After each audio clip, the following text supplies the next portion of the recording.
program is brought to you by Newsworks in cooperation with the City of Eau Claire. This program is simulcast on WRFP-LP 101.9 FM. Call this meeting of the Eau Claire City Council to order. Please stand for the Pledge of Allegiance. I pledge allegiance to the flag of the United States of America and to the republic for which it stands, one nation, under God, indivisible, with liberty and justice for all.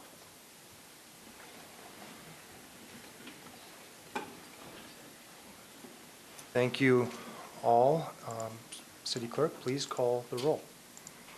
Councilmember Anderson. Beaton. Berge. Here. Christofferson. Here. Emmanuel. Gregert. Here. Strobel. Weld. Here. Worthman. Here. Jean. Here. And we have a quorum. Thank you, Madam City Clerk. I wanted to just say a few words as well on Veterans Day.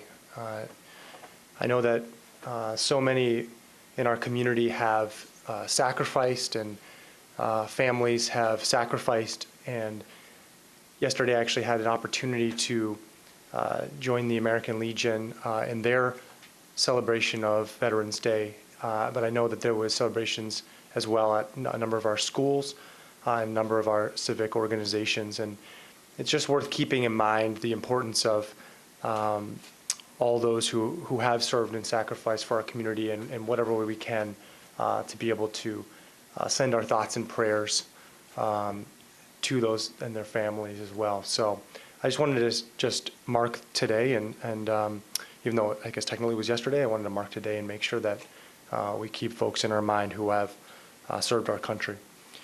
With that, we will begin our meeting, our public hearing this Monday. It's going to be a little different than our other Mondays, as we have recently changed the way that we're going to be doing our public hearings, our Monday meetings. So the first portion of our meeting is actually going to remain along the same lines as we've always done, but at the end of the meeting, there will be an opportunity for a public comment period. So if folks are here this evening, and I'm not certain that there are a lot of folks here this evening for this, but if they are, and you wish to address something that's not currently listed on the agenda through items 1 through 6, you can sign up at the back of the room. There's a sign-up sheet, and please put your name down and your address as well. So the way that we're going to start off our meeting is I'll just cover the basics of the protocol for speaking. So when I introduce an item, staff will come up and present on that. Sometimes city council members will present. Then city council members will ask clarifying questions, and then folks can come forward and share their opinions, thoughts, and views on those issues. Speaking turns are at 5 minutes, and so you will see here there's a light on the corner of the podium.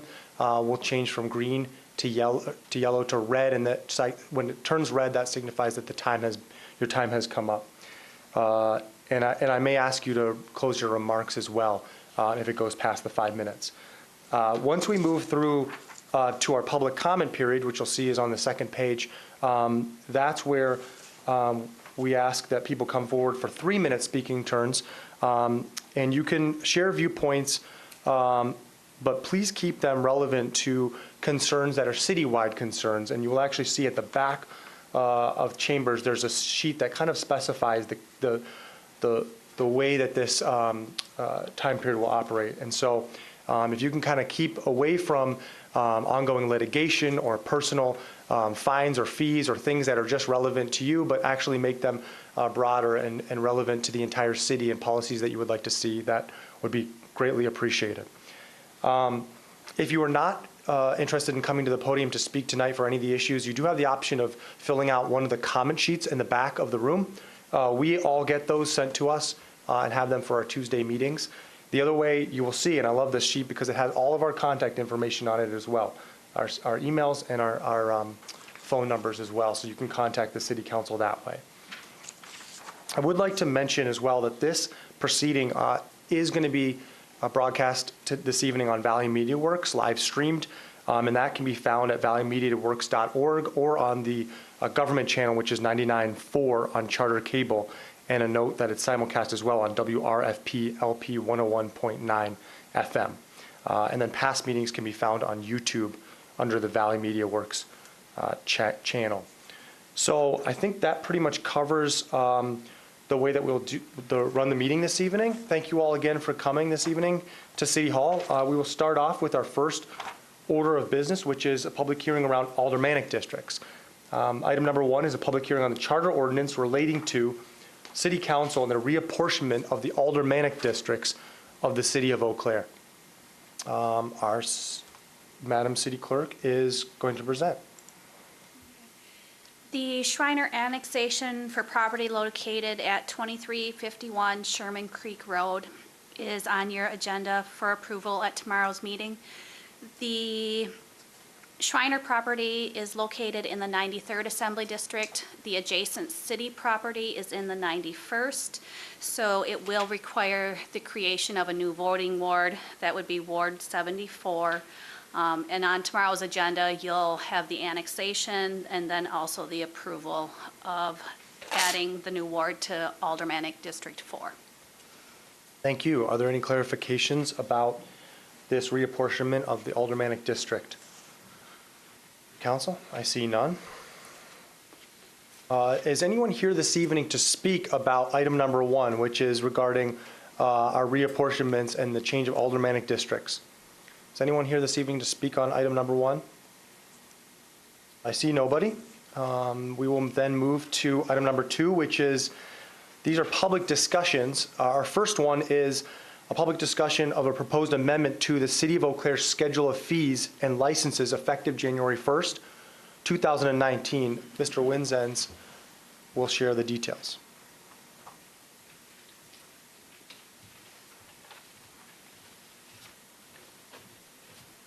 Good evening. Thank you, Acting President Worthman, members of the City Council. On your agenda for action tomorrow evening is approval of the Schedule of Fees and Licenses for 2019. This schedule contains most, we try to have all, but I don't think all are in there, of the various fees and licenses that are charged by the City of Eau Claire. We tried to keep that in one in one area so that it's easier to maintain and people know where to go to find the schedule of fees and licenses or how much something may cost. There are, I guess, about 6 primary areas within the schedule of fees and licenses that are being amended. There are some other miscellaneous areas as well, but one of those areas is community development, and we've got changes to most of the plumbing and building permit fees within the community development area. Those fees are increasing approximately 5% for each one of those fee categories. Within public safety, we've got various changes to ambulance fees. Within recreation, there are various increases related to reservations for various parks facilities. And also within recreation, we have changes to the fees for both Hobbs Ice Arena as well as Fairfax Pool. And lastly, towards the back of the schedule of fees and licenses are the health department fees. Now, the health department fees are actually set by the City County Health Department, but we do include them in our schedule of fees and licenses so that, again, we have all of those fees in one comprehensive location. Those health department fees are primarily provided for your information. So I'd be happy to answer questions. Thank you, Mr. Winzens. Do council members have questions about the fees? Council Member Jean. I'm looking at page 1, at the bottom of page 1 about cemetery fee, grade opening and closing. Is that at the last line is increasing? Is that like extra cost in there, or what? Yeah, page 1? yeah. This is this is to recover our costs, and there are times the fee has been set as a flat fee. But there are times when, because of when the opening needs to occur, that we are having employees come in on overtime, and when they're in on overtime, they're not able to, that flat fee is not sufficient. So rather than just increasing the flat fee to be able to cover those overtime costs, which would be paid by all customers, regardless of whether that opening is occurring on overtime or not, we're simply continuing to charge the flat fee, but then adding in to that any overtime costs. Thank you. Thank you, Councilmember Christopherson. Thank you, Acting President Worthman. I'm not sure if these are appropriate questions, but they were questions that came to my mind.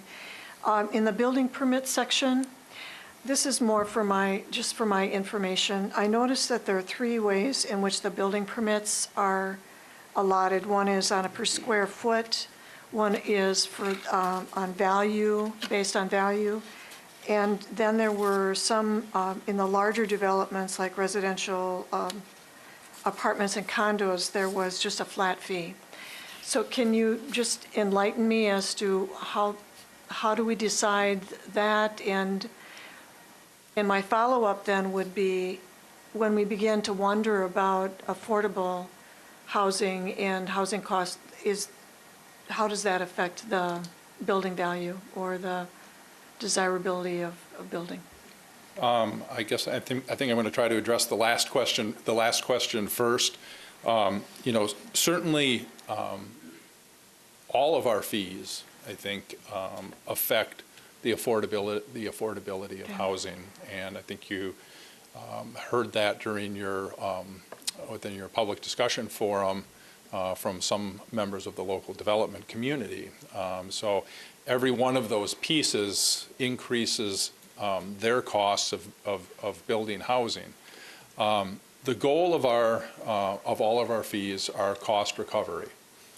In some cases, we only intend to recover a portion of the cost. In other cases, we attempt to recover 100% of the cost.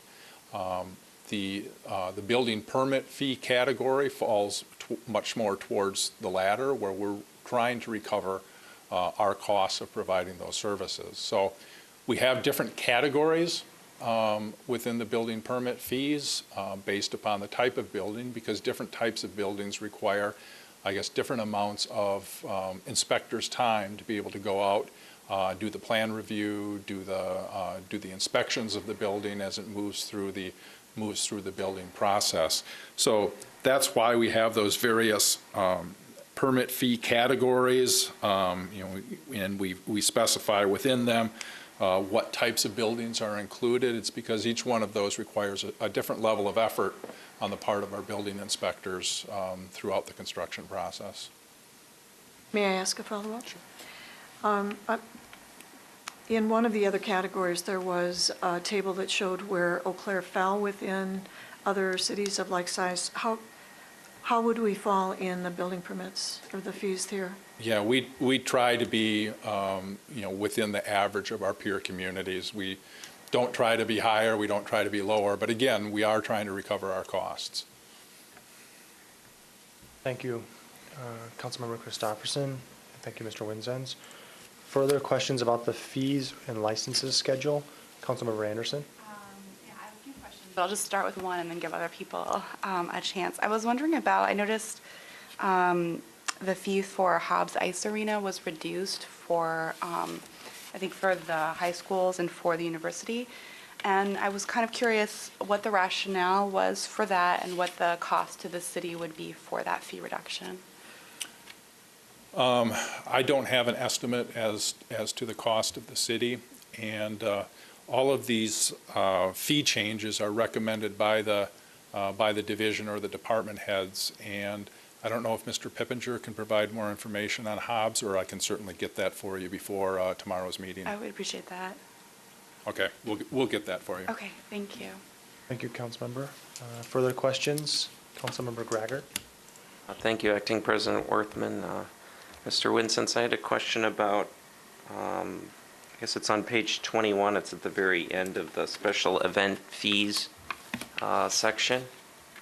There's a new fee for special events that occur at municipal parking ramps or various municipal parking lots. And I was wondering if you could tell me a bit about how that came about. I imagine part of it may be due to events that have come about this last year, like the Food Truck Friday event at the railroad lot, and I guess I wanted to get a sense of how you came up with those prices. As to exactly how the prices were determined, I'm not going to be able to answer that question. As to why we're establishing new fees, you're exactly right. We've started to see more events wishing to use our parking facilities for non-parking related events. The Food Truck Friday being one example. We've also had requests from Visit Eau Claire to use the top level of the Barstow ramp for various activities, including a New Year's Eve celebration at that location. So, given the interest in some members of the community in using those facilities, we decided to add a fee into our fee and license schedule in order to provide a standard rate, so people knew what the rate was going to be able to lease or rent those facilities. Okay, thank you. Thank you. Are there further questions from council? Councilmember Anderson. I had a couple of questions. Thank you. I had a couple Yeah. of questions related to items on the City County Board of Health. So I don't know if we can answer this tonight or not. One is, I'm just kind of curious for the rationale. It looks like there's some fee increases related to body art practitioners, and I was just curious about why that had come to be. If we're seeing more establishments and it's more demand for inspections or plan reviews, or what that was about. And then my second set of questions is about thinking about the increase in fees for women's health services, and I just wanted more information about that and potential impact on patients. Ms. Giese is here tonight, or hi. Why don't you come on up?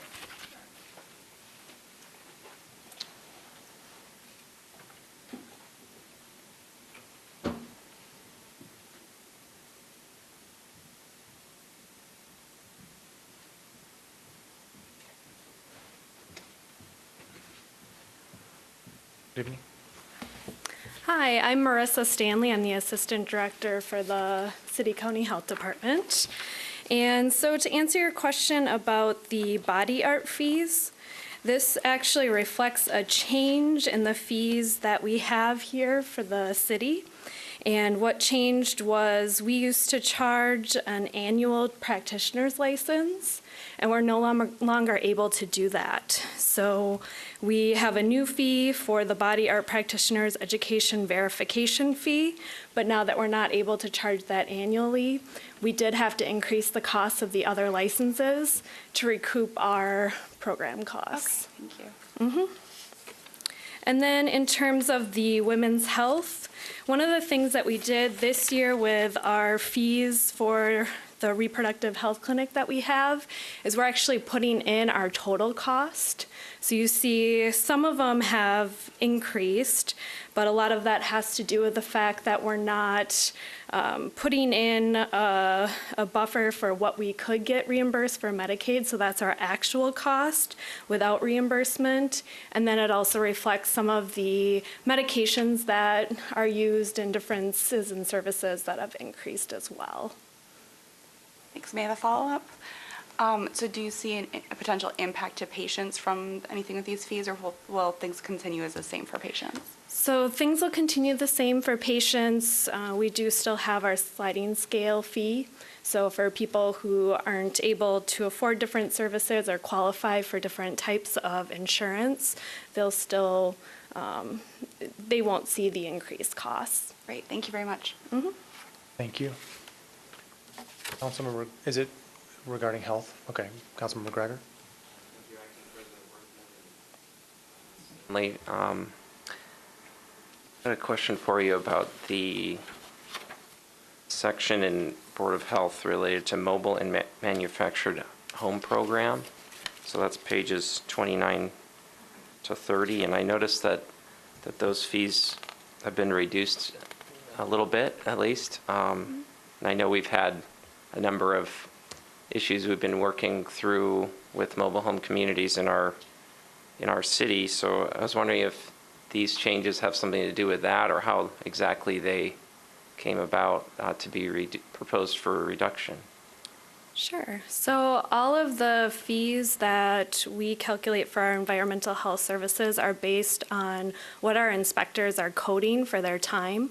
So anything that's decreasing or increasing, we're just seeing a decrease in the amount of hours that the inspectors are coding their time to that service. So we really try to every single year look at, what's going into our fees, trying to get closer and closer to covering our costs. And then when we get to that point, we are able to decrease fees if we're covering our costs and not spending as much time doing whatever we need to do to license and regulate those facilities. Okay, thank you. I guess I do have a follow-up to that. So I guess, each one, there's quite a few different licenses in there. But in general, like, who actually pays for the licenses? Is it, and what I guess, like, to what degree are individual owners of mobile homes versus, like, the owners of the mobile home community paying? Do you have a sense of that?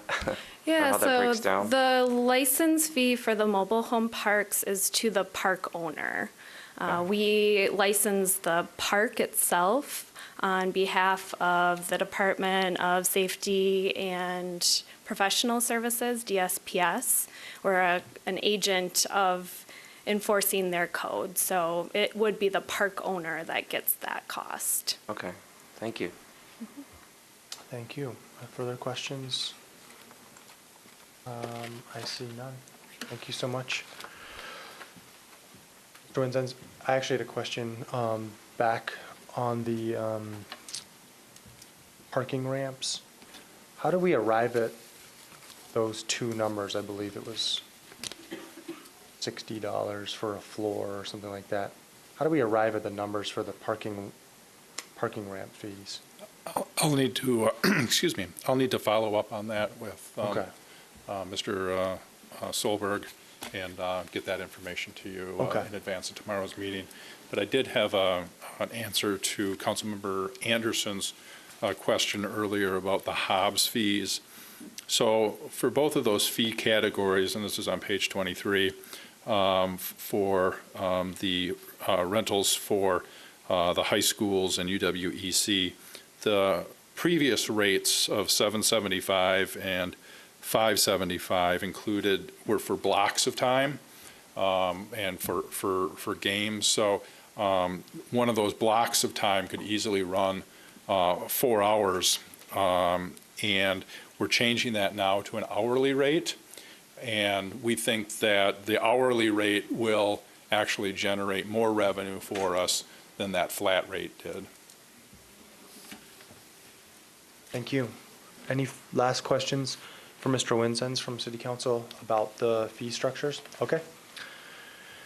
Then, is there anyone here this evening who would like to speak about the different fees, the changes in our fees and licenses? Is anyone here this evening to speak? No?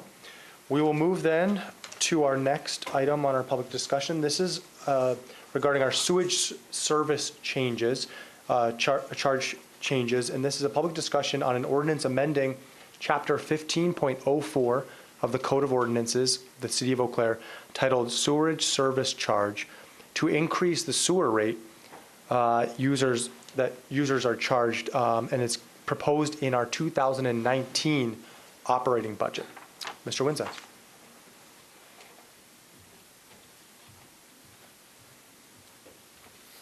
Thank you, Acting President Worthman.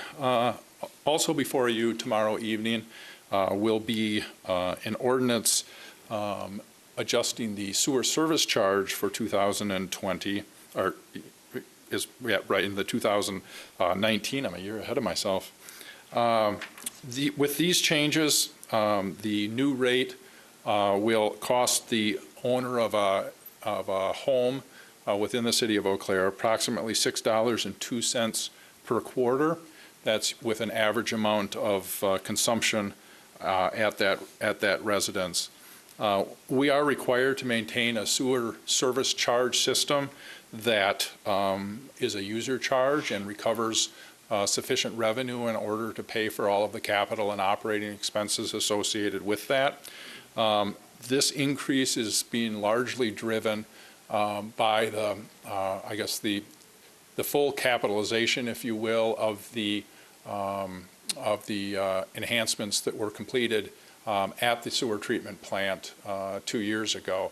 So all those enhancements have now, the full value of those have come onto our books, and we are required to, as part of the Clean Water Fund loan that we received, to do that work, we're required to establish a equipment replacement account. So every year, we're depositing money into that equipment replacement account in order to, at some point in the future when that equipment needs to be replaced, that we have cash on hand to be able to replace the equipment rather than needing to bond for it at some point in the future.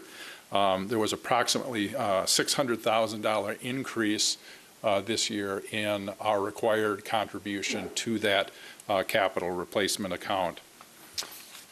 Included in your packet is some information on how our sewer rates compare to our peer communities. And as you can see, even with the proposed increase, Eau Claire would still be the fourth least expensive amongst those peer communities, and our charges are approximately half of those of the highest community, that being Marshfield. So with that, I'd be happy to answer questions. Thank you. Do council members have questions about the sewer service charge changes? I see none. Thank you, Mr. Winsons. Then are there any members of the public who are here this evening to speak about the sewer service charge changes for 2019 budget? Anyone here to speak on this item? I see none at this time. We will move then to item number 4 on our agenda this evening. This is a change in our pay plan and practices. This is a public discussion on an ordinance amending the City of Eau Claire's pay plan and practices. And Ms. Vicki Sultan is here this evening with details on this. Good evening. Thank you, Acting Council President Worthman. On the council's agenda tomorrow is an ordinance proposing certain amendments to the non-represented and the temporary pay plans for the City of Eau Claire. For purposes of background for some of the newer council members, the city has 3 represented bargaining groups that have labor contracts. And then we also have 3 other pay plans, a non-represented pay plan for the regular full and part-time employees of the City of Eau Claire, a temporary pay plan for the true temporary employees that work for the city as needed, and then a recreation temporary pay plan for individuals who work for the recreation department on a temporary basis. So the proposed amendments that are coming before you tomorrow is to provide for an across-the-board increase on the non-represented pay plan for all non-represented employees as of January 1st, 2019 of 1.5%, and then on July 1st, 2019 of 1%. And that is the same wage increase that the represented labor groups negotiated for. Then other amendments to the pay plan are to delete an obsolete utilities system supervisor position.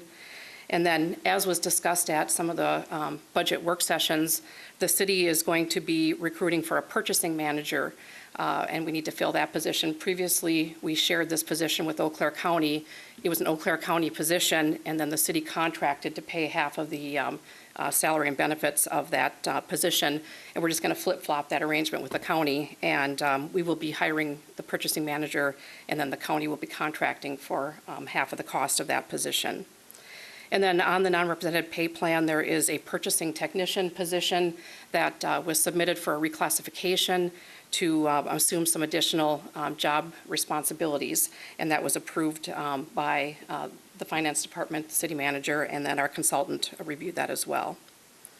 And then the other proposed changes.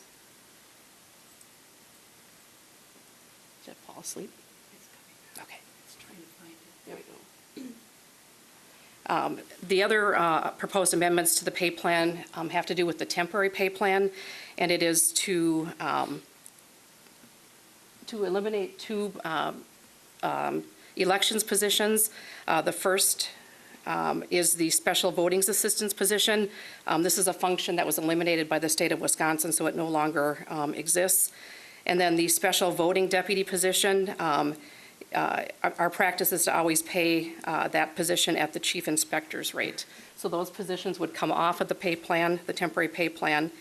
And then increasing the inspector's hourly wage rate from $8 an hour to $8.25 an hour, and the chief inspector's pay from $9.50 to $10 an hour. And then finally, deleting the part-time custodian position, the first position up there on the top of the pay plan. This is a position that had 3 wage steps, and we have found that when we need to recruit for that position, we can't find quality applicants at that wage rate, so we're typically paying them at a higher wage rate, so they'll fall into the pay plan at currently they're falling in at the $10.50 per hour wage rate. And that is all of the proposed amendments to the pay plans for the city at this time. Any questions? Councilmember Berge. Acting President Worthman. I did have a question from a constituent I just wanted to share. Now hearing what you said, I might understand, but if I could just repeat it back to you and you could Sure. clarify. Okay. So the question was, they're under the impression that there are no new positions added, that was not allowed in the budget for 2019. And then I explained about the county, how now the city will be hiring for that position. The county will be paying us. But then there's this other, the second position is on like. The reclassification? Yeah, so that's what. It's an existing position. Okay, it's just being reclassified. Correct. Yes. Another position. Correct. Right. It's the same individual, the same position, but the job duties have changed substantially enough to warrant it moving to a different pay classification on the pay plan. Okay. Yep. Any other questions? Are there any further questions from council?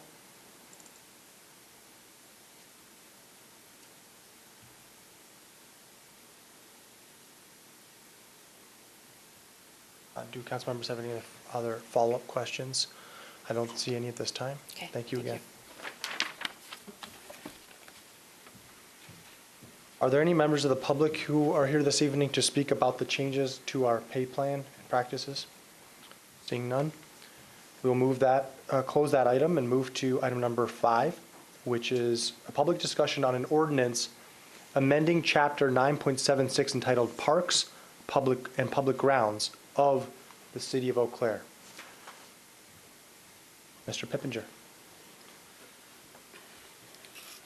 Thank you, Acting Council President Worthman. Before the City Council is an ordinance to amend Chapter 9.76 entitled Parks and Public Grounds of the City Code of Ordinances. The changes to this ordinance include adding Section 9.76.151 entitled Dog Park Use. This addition will allow the city to enforce the need to purchase a pass to use our dog parks. Section 9.76.165 entitled Parks Intoxicants adds Haymarket Plaza to the list of parks that allow consumption of fermented malt beverages, wine, or intoxicating liquor. However, it will require a special event permit to do so. Section 9.76.10 entitled Parks Commercial Enterprises adds that any special event held in Haymarket Plaza shall not charge an admission or entry fee for participation or inclusion into the special event. With that, I'd be happy to answer any questions you might have. Council have any question? Members have any questions regarding this ordinance? Councilmember Berge. I was wondering, is there anything that is happening that while you're making this change? Is there something that is being planned, or? Yes, Haymarket Plaza is coming online. It's going to be a new park, so we have to make a decision whether we're going to allow alcohol or intoxicants in that area. For the dog park is that we don't have anything currently in the ordinance to enforce our users to have a permit or have the tags to have the dogs there. Yeah, I guess I was wondering more about the Haymarket. Yes, and the Haymarket Plaza didn't exist until recently. Right. So we have to have those, in place if we're going to allow alcohol there. So, yeah, can I ask a follow-up? Just, I wanted to clarify, because there's other parks that don't allow alcohol, but you want to have the possibility to allow alcohol at the Haymarket Plaza. Yes. Yeah. Yep. Okay. Thank you, Councilmember Berge. Councilmember Graggart.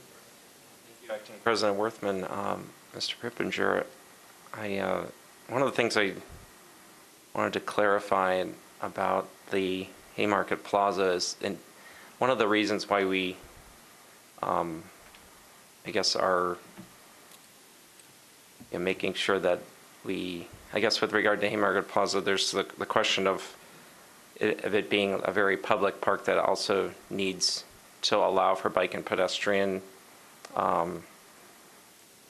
transportation essentially through it as well. And how do you foresee the design of the plaza and the special events, like assuring that be maintained, that crossroads in our center of our downtown is maintained for people who are walking and biking through there?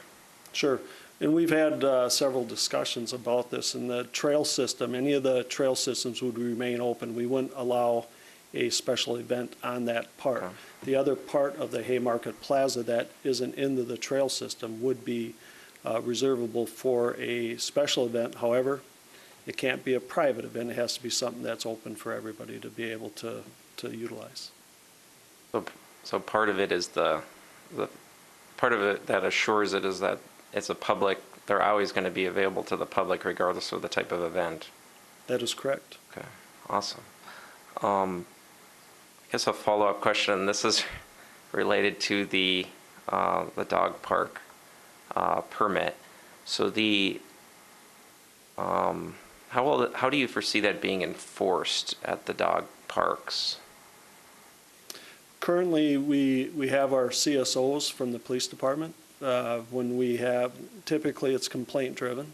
They'll go out there and check to make sure that the owner of the dogs have a tag, either a daily pass or an annual pass. If they don't, the process could be a warning initially, and then followed up by, if it's a continual problem, then it could be a citation. Okay. Thank you. Follow-up. Yeah, Okay. I think that's good. Thank you, Councilmember Graggart. Do other council members have questions on this Parks and Public Grounds ordinance amendments? I see none. Thank you, Mr. Peppinger. Are there any members of the public that are here this evening to weigh in on this item number 5? Again, it's regarding Parks and Public Grounds, and it has changes in it relating to Haymarket Plaza. And it also has pieces in here relating to our city dog parks and passes.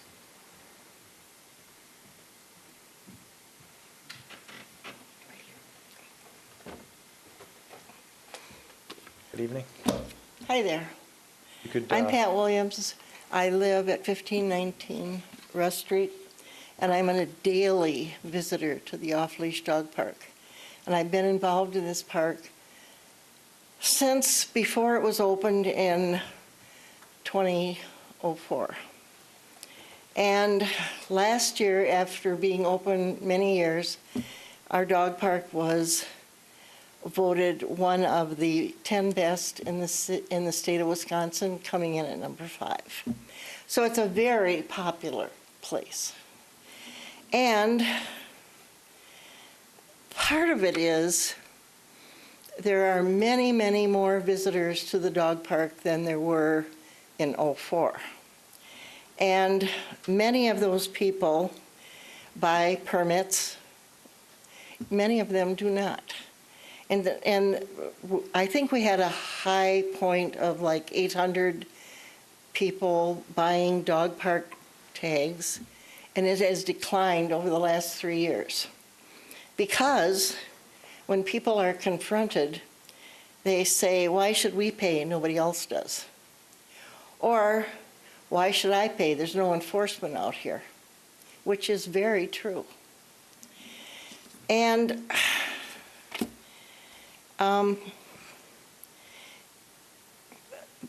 people have to realize that of all the city parks in this structure, the dog park is open 365 days a year. And there's somebody there every single day. And many of those people pay as they should, and many of them don't. And as a person who's there almost every day, I find it not real good that those people who don't pay don't think they have to. And there is no enforcement out there. And I think it's wrong. So I'm ready to answer any questions that I can because I'm there. And most of you know me. Yep. Thank you, Ms. Williams. And do council members have any questions following that? I don't see any this time, but. Oh, Councilmember Graggart does. Thank you, Acting President Worthman, and thank you, Ms. Williams, for coming tonight to give us a perspective on what's happening at the park right now. Is there a particular time of day that you feel like if we had to strategize enforcement, that would be best? Good, you should ask that. I'm there usually in the morning, and as are most of the regular people who go to the dog park. I think the time of heaviest use is after work at night or during a weekend when the temperature gets to 50 degrees or, you know. I was out there this morning. It was cold and it was windy and there was 20 people out there. So it's any time, but there are more high-profile times. And it's usually after work and on the weekends. I've been out there when the 30-car parking lot is full. And if any of you know the location of the dog park, up and down the dead-end road, it's full. So that's a lot of people and a lot of dogs. And a lot of them aren't paying. Thank you, Councilmember Graggart. Appreciate your question. Do other council members have questions for Ms. Williams? Any other questions? I don't see any. Thank you for all of your work. Anyone else here this evening to speak about the proposed amendments to Parks and Public Grounds Ordinance? I don't see anyone else here this evening. So we will move then to our public presentation section. This evening, this is going to be a report from 3 council members who attended the 2018 League of Wisconsin Municipalities Conference. I believe it was 2 weeks ago. Who would like to lead up and go first? Councilmember Christopherson. Thank you, Acting President Worthman. I'm simply going to bring to your attention a written account of my notes, which were the things that I attended and that made the most impact on me. I particularly liked, on the front page, the community engagement model that New Richmond used for their comprehensive plan. It was like a textbook engagement model, and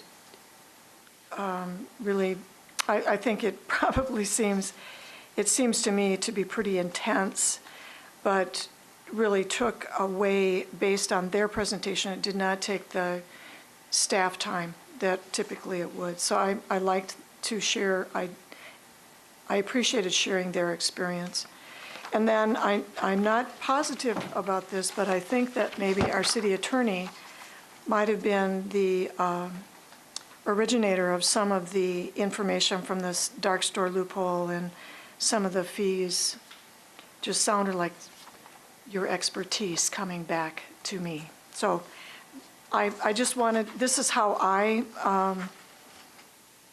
process the information, and I thought rather than, I'm just wanting to share that.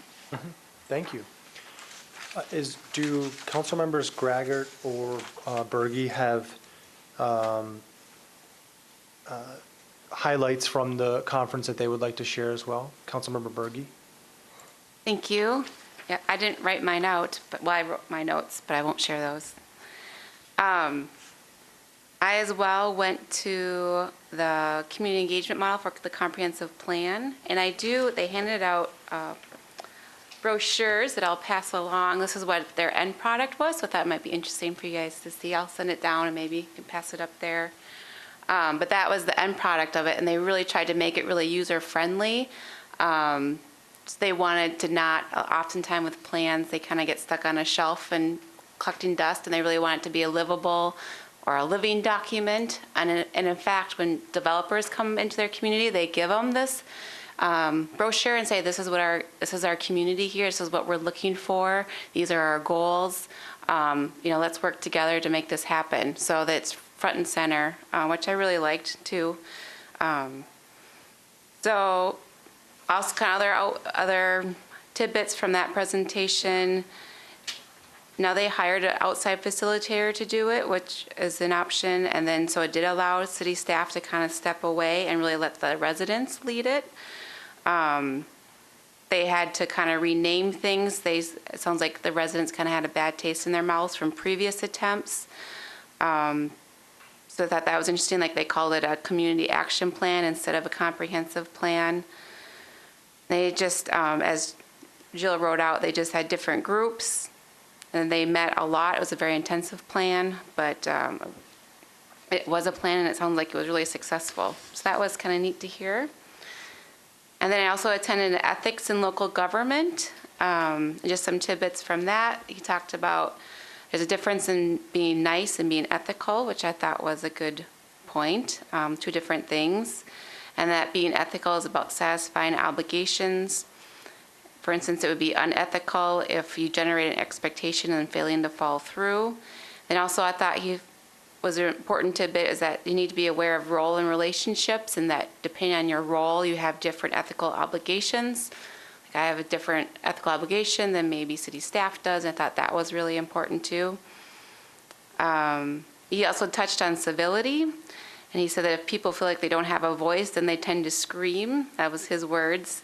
And so listening to people can really encourage civility, which I liked, especially as being a counselor. And then I went to the transforming the hashtag #MeToo into harassment-free workplaces through cultural change. And this was led through by an attorney. And so she was advocating for the workplace and how to have policies, and as the title says, through cultural change. She talked about how the harassment is happening, but it's not being reported to employers and supervisors. Though people do talk about it with their family and friends a lot, just people would rather quit than talk about it with their employer due to the repercussions at in the workplace. This attorney had noticed a definite uptick in harassment settlements since the Me Too movement came on board. She said it's the culture that permits harassment behavior to exist. And she said you need to reboot a culture of civility. Civility needs to be required, rewarded, and recognized, which I liked. Then looking at policy, contracts, processes. She also talked about having diversity in leadership, which I thought was a good point. And this is gender diversity, age diversity, so people feel comfortable going to someone and having an open door.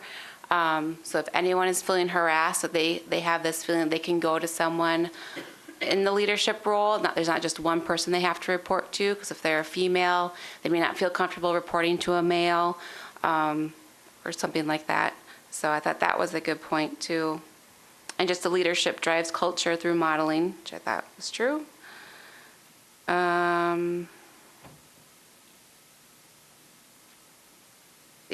yeah, that was good. And then I also went to the legislative update, and I have handouts for that they gave us. If you guys would be, and I won't talk a lot about, but I suppose I don't know if you probably went to one. But it's just, they talked about what the lobbying team is doing at the state level. And so I talked about kind of the good bills for local governments and the bad bills, and then what they're looking for in the next legislative session. So, Thank you. big conference, so. Thank you so much, Councilmember Berge, for that presentation. Councilmember Greiger, did you want to share a few highlights as well? Thank you, Acting President Worthman, and really appreciated being able to join a contingent from Eau Claire. It was the 120th League of Wisconsin Municipalities Annual Conference, and you could really tell that there were a lot of years under their belts there to kind of share a way of sharing information and a culture of collaboration across cities. And a lot of what I got out of it, I think, was related to what resources we have access to by being members, and the quality of staff that they have, and the leadership folks, whether they're mayors or city council members or city managers or village trustees that are active in the organization. City attorneys as well, and clerks. So it's really quite a good way to get a comprehensive idea of how we all kind of work together as staff and as elected folks to make municipalities stronger, whether that be in state politics and influencing that, or just helping each other with resources. So I just kind of feel like overall it's something that I encourage all council members and even citizens to get to access the resources, because on the website all of it is available. So for the League of Wisconsin Municipalities, the website, just for the public's reference, is www.lwm-info.org. So that's really a place that you can even find the magazine, which is the municipality, and which we get in as a paper copy, and our public library has as well. But anyone can find that on the website. We kind of got an introduction as new council members to local government through Local Government 101 in May, which the league put on in Eau Claire. But this was kind of a way to dig in a lot more, and just meeting us and just getting to know the staff. And also some of the board members, the president, Tammy Bockhorst, village trustee from Shorewood, is the president this year, and we got to connect with her, and as well as some of the other leadership at the National League of Cities as well this last week in Los Angeles. So there's really involvement on the state and national level that I think can be inspiring to all of us. And also really from our neighboring communities like Altoona and Durand had a really big presence at the conference. I did sign up for the league lobby team, which is an opportunity to kind of stay in touch, especially as dynamics are changing in Madison. So I think we have some opportunities to advocate for citizens as well as ourselves as a city through that. And then there is the advisory committee on legislation that I learned a bit about, and our city attorney Nick is on that, and I believe Councilmember Emanuel. Some of the exhibitors are actually pretty interesting. I thought it was a good way to connect with maybe like planning firms like Ayers Associates, who we work with quite a bit, but also Cedar Corporation in Menominee, and I used to live there, so they do a lot of the planning for the city of Menominee actually. But also, I ran into our former city manager, Russ Van Gompel, who's a consultant, and so you kind of run into characters that and folks that we worked with in the past, and so it's really a great conference to stay in touch. The Green Tier Legacy Communities was present there in the league, and as long as the Wisconsin Counties Association is involved in that. And really, when you talk to folks that are staffing the Green Tier Legacy Communities from the DNR, from I think that's the main entity that provides staff for it. But they really feel Eau Claire as a city and as a county are leaders in that program, and a lot of other communities are learning from us, and our 100% renewable energy goal and carbon neutrality goal that we've set is inspiring other communities. So I think our staff, particularly Ned Noel, who's been involved as a planner with our city, has been. So you can kind of see the impact of how we can lead in the state. Obviously, there were a lot of different issues that were brought up at the workshops and that my colleagues brought up earlier.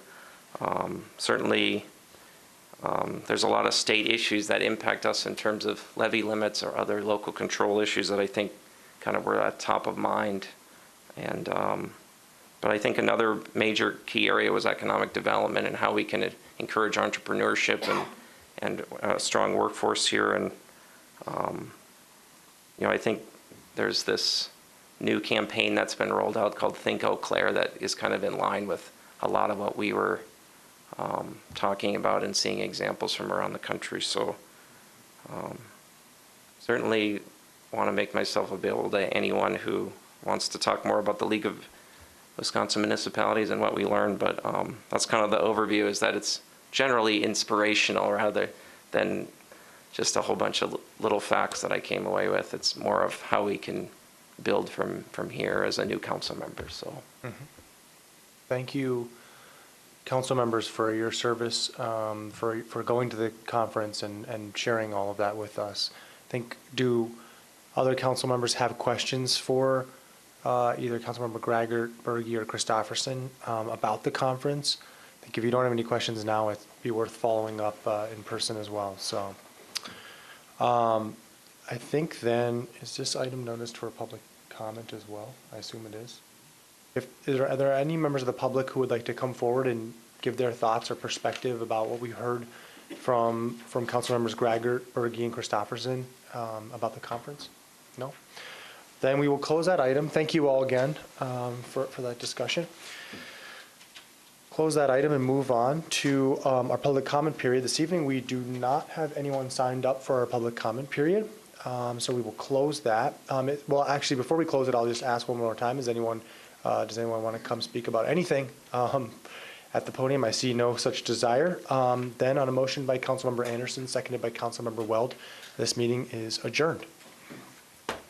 The Eau Claire City Council meeting will return in a moment. Newsworks is made possible by continuing community support. If you would like to volunteer or make a donation, please contact us via phone at 715-839-5067 or online at valleymediaworks.org. This program is simulcast on WRFP-LP 101.9 FM. We now return you to the Eau Claire City Council meeting. Please stand for the Pledge of Allegiance. I pledge allegiance to the flag of the United States of America and to the republic for which it stands, one nation, under God, indivisible, with liberty and justice for all.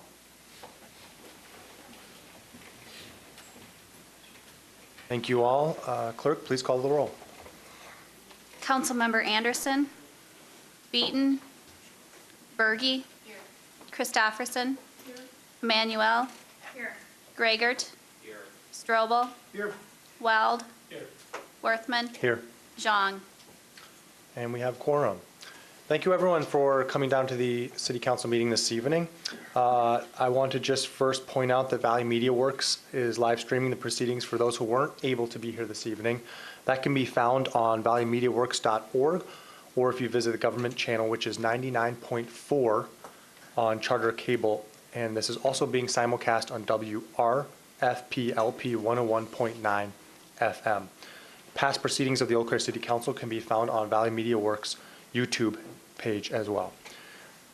We're going to move to our first order of business this evening, which is the consent agenda. Do council members have any questions regarding any items on the consent agenda or wish to remove any item for individual consideration? Seeing no such desire at this time, Clerk, please call the roll. My apologies. On a motion by Councilmember Strobel, seconded by Councilmember Emanuel, the consent agenda has been moved and is open for discussion. Is there any discussion on the item? Seeing none, clerk, please call the roll on the consent agenda. Councilmember Berge. Aye. Christopherson. Aye. Manuel. Aye. Greigert. Aye. Strobel. Aye. Weld. Aye. Worthman. Aye. And that item passes. We move next to our business agenda. Item number 11 is regarding budget appropriations. This is a resolution authorizing program-to-program reappropriation adjustments to the 2014, 2015, and 2016 bus replacement accounts in the transit capital budget. Because this item is an amendment to our budget, it's going to require a 2/3 vote of the council. Ms. Adams, my apologies, Councilmember Emanuel? Thank you, Acting President Worthman. I'm wondering if we'd like to move this item, since I think right now we have 7 individuals, and I believe Councilmember Anderson is coming, and so perhaps we can move this for consideration further in the agenda once we have 8 people here. Okay, that seems, yeah, that would work. And Ms. Adams, are you okay presenting later in the meeting? Okay. Then on a motion by Councilmember Weld, seconded by Councilmember Greigert, this item is going to be, is it tabled for consideration? Let's put it at the end of our business agenda. Is there any discussion on that motion? Seeing none, clerk, please call the roll. Councilmember Christopherson. Emmanuel. Aye. Greigert. Strobel. Aye. Weld. Aye. Worthman. Aye. Berge. And that motion passes. Thank you, Councilmember Emanuel, for catching that. We'll move to item number 12 then on our business agenda. This is an agreement, resolution approving a memo of understanding between the City of Eau Claire and the Northern Light Cowboys amateur football team for use of Carson Park Football Stadium. Good evening, Mr. Pippinger. Thank you, Acting President Worthman. Before the City Council is a memorandum of understanding by and between the City of Eau Claire and the Northern Light Cowboys. This MOU is for the Northern Light Cowboys to play their home games at Carson Park Football Field. The term of the agreement is for 3 years and has the Cowboys paying the City of Eau Claire an annual total of $6,000 for 8 games. The alcohol sales will be through the current holder of the stadium alcohol license. This memorandum of understanding includes the responsibilities of the city, the Northern Light Cowboys, liability for damages, and required insurance. Mr. Willie McCaleb from the Northern Light Cowboys is here to answer any questions, and as always, I'll be happy to answer any questions also. Okay, thank you. Councilmember Strobel. Thank you, Mr. Pippinger. Is this the only amateur football team we'll have using Carson Park now, or did it change names, or? Yes, this is a new, we had the Predators that were there. They actually have folded. And so this is a new amateur football team that will be there. And they'll be playing their games during the late spring and summer. Okay, thank you. So it won't compete with the fall football season. Thank you. Further questions from council on this agreement? Seeing none? Pippinger? Then on a motion by Councilmember Berge, seconded by Councilmember Christopherson, this agreement has been moved. Do any members want to speak to it or make any edits or motions? Seeing none at this time, clerk, please call the roll on item number 12. Councilmember Emmanuel. Aye. Greigert. Aye. Strobel. Aye. Weld. Aye. Worthman. Aye. Berge. Aye. Christopherson. Aye. And that passes.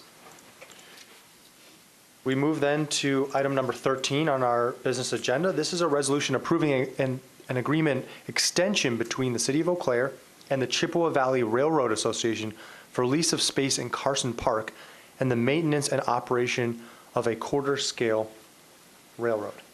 Mr. Pippinger. Before the City Council is an agreement by and between the City of Eau Claire and the Chippewa Valley Railroad Association.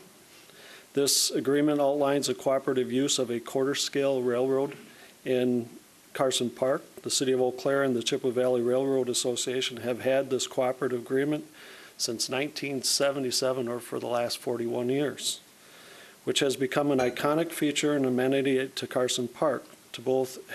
We both have a desire to see this community enjoyment continue. This agreement includes a term of 10 years with a rent of $1 per year, and understanding that the Chippewa Valley Railroad Association will operate the railroad on every Sunday and holiday from Memorial Day to Labor Day at a minimum. All capital improvements and maintenance shall be the responsibility of the Railroad Association. The Waterways and Parks Commission recommended approval of this agreement at their October 24th meeting. Mr. Dave Peterson from the Chippewa Valley Railroad Association is here to answer any questions, and I'd be happy to answer any questions also. Wonderful. Councilmember Strobel? Mr. Pippinger, are they're required to carry their own liability insurance as well? That's correct. Thank you. Further questions? If you have any for Mr. Peterson? I don't see any. Thank you. Then on a motion by Councilmember Strobel, seconded by Councilmember Emanuel, this item is moved. Any discussion? Seeing none, clerk, please call the roll. Councilmember Gregert, Aye. Strobel, Aye. Weld, Aye. Worthman, Aye. Bergy, Christofferson, Aye. Emmanuel. Aye. And item number 13, the agreement passes. We move then to item 14, which is a certified survey map issue. This is a resolution approving a certified survey map with a right-of-way dedication located on the southwest corner of County Line Road and Venture Drive. And this is file CSM-5-18. Mr. Allen. Thank you, Acting President Worthman and council members. Again, before you this afternoon is a request to approve a CSM, or certified survey map, with both a right-of-way dedication and 3 lots. And the primary purpose for this being before you is to essentially review the right-of-way dedication portion of that, but the whole CSM is before you this afternoon, of just shy of 14 acres in size. Zoning is I-1P, and again, it is primarily dedicating some additional right-of-way. I can show a little bit better map here of that. It's number 2 on the overall map here. This is a map that we provide to the Planning Commission to show just where things are in general within the city of Eau Claire city limits. So it's on the north side, Gateway Industrial Park.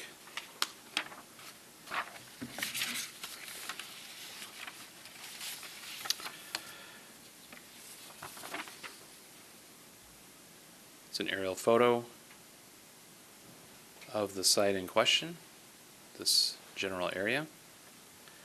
And I can show some of the additional drawings from the CSM as well, if there are any questions, but here's the overall one. And there are some additional kind of zoomed in portions of it, but really looking at some right-of-way dedication along County Line Road, the creation of an outlot, which is that lot 3, so to speak, 1 and 2, and then the third lot being the outlot for additional expansion of County Highway T on the west as needed in the future. So this went before the Planning Commission at their November 5th meeting. No questions or concerns at that time, and it is before you with a unanimous recommendation for approval. Stand for any questions. Any questions on the certified survey map? I don't see any. Thank you, Mr. Allen. Great, thank you.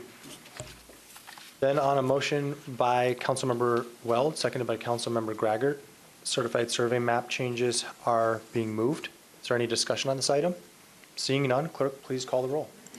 Councilmember Strobel, Aye. Weld, Aye. Worthman, Aye. Bergy, Aye. Christofferson, Aye. Emmanuel. Aye. Gregert. Aye. And it passes. We move then to item number 15 on our business agenda. This is a resolution creating a new voting ward within the city of Eau Claire. Our city clerk, you presented on this last week, or last night, my apologies. Is there any questions regarding this voting ward, the creation of this voting ward? Don't see any at this time. Then on a motion by Councilmember Berge, seconded by Councilmember Christopherson, creation of a new voting ward has been moved. Discussion? Seeing none, hearing none. Clerk, please call the roll. Councilmember Weld. Aye. Worthman. Aye. Berge. Aye. Christopherson. Emmanuel. Aye. Grigert. Aye. Strobel. Aye. And item number 15 passes. We move to item number 16, which is the schedule of fees and licenses. And we had a lengthy discussion on this last night. This resolution is amending the City of Eau Claire's schedule of fees and licenses effective January 1st, 2019. Do council members have questions, follow-up questions of Mr. Winzen's this evening? Oh, okay. Mr. Winzen's? No worries.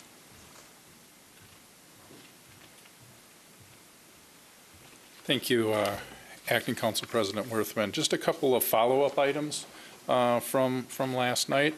One question we had was concerning the proposed changes in the building permit fees and how those related to peer communities. So I did take a look at the same peer communities we used for the sewer rates.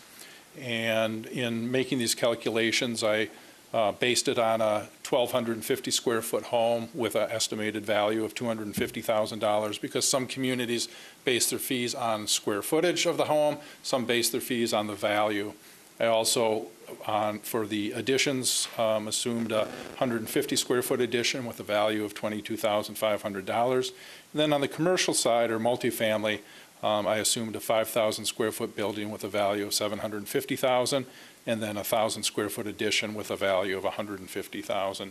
So you can see from this table that even with the proposed increases, Eau Claire would sit pretty much in the middle of these peer communities. I did sort this by the cost, the building permit cost for a new home, but all of the other fee categories, pretty much align with that same middle of the road cost. So I did want to follow up with this information because I didn't have it last evening.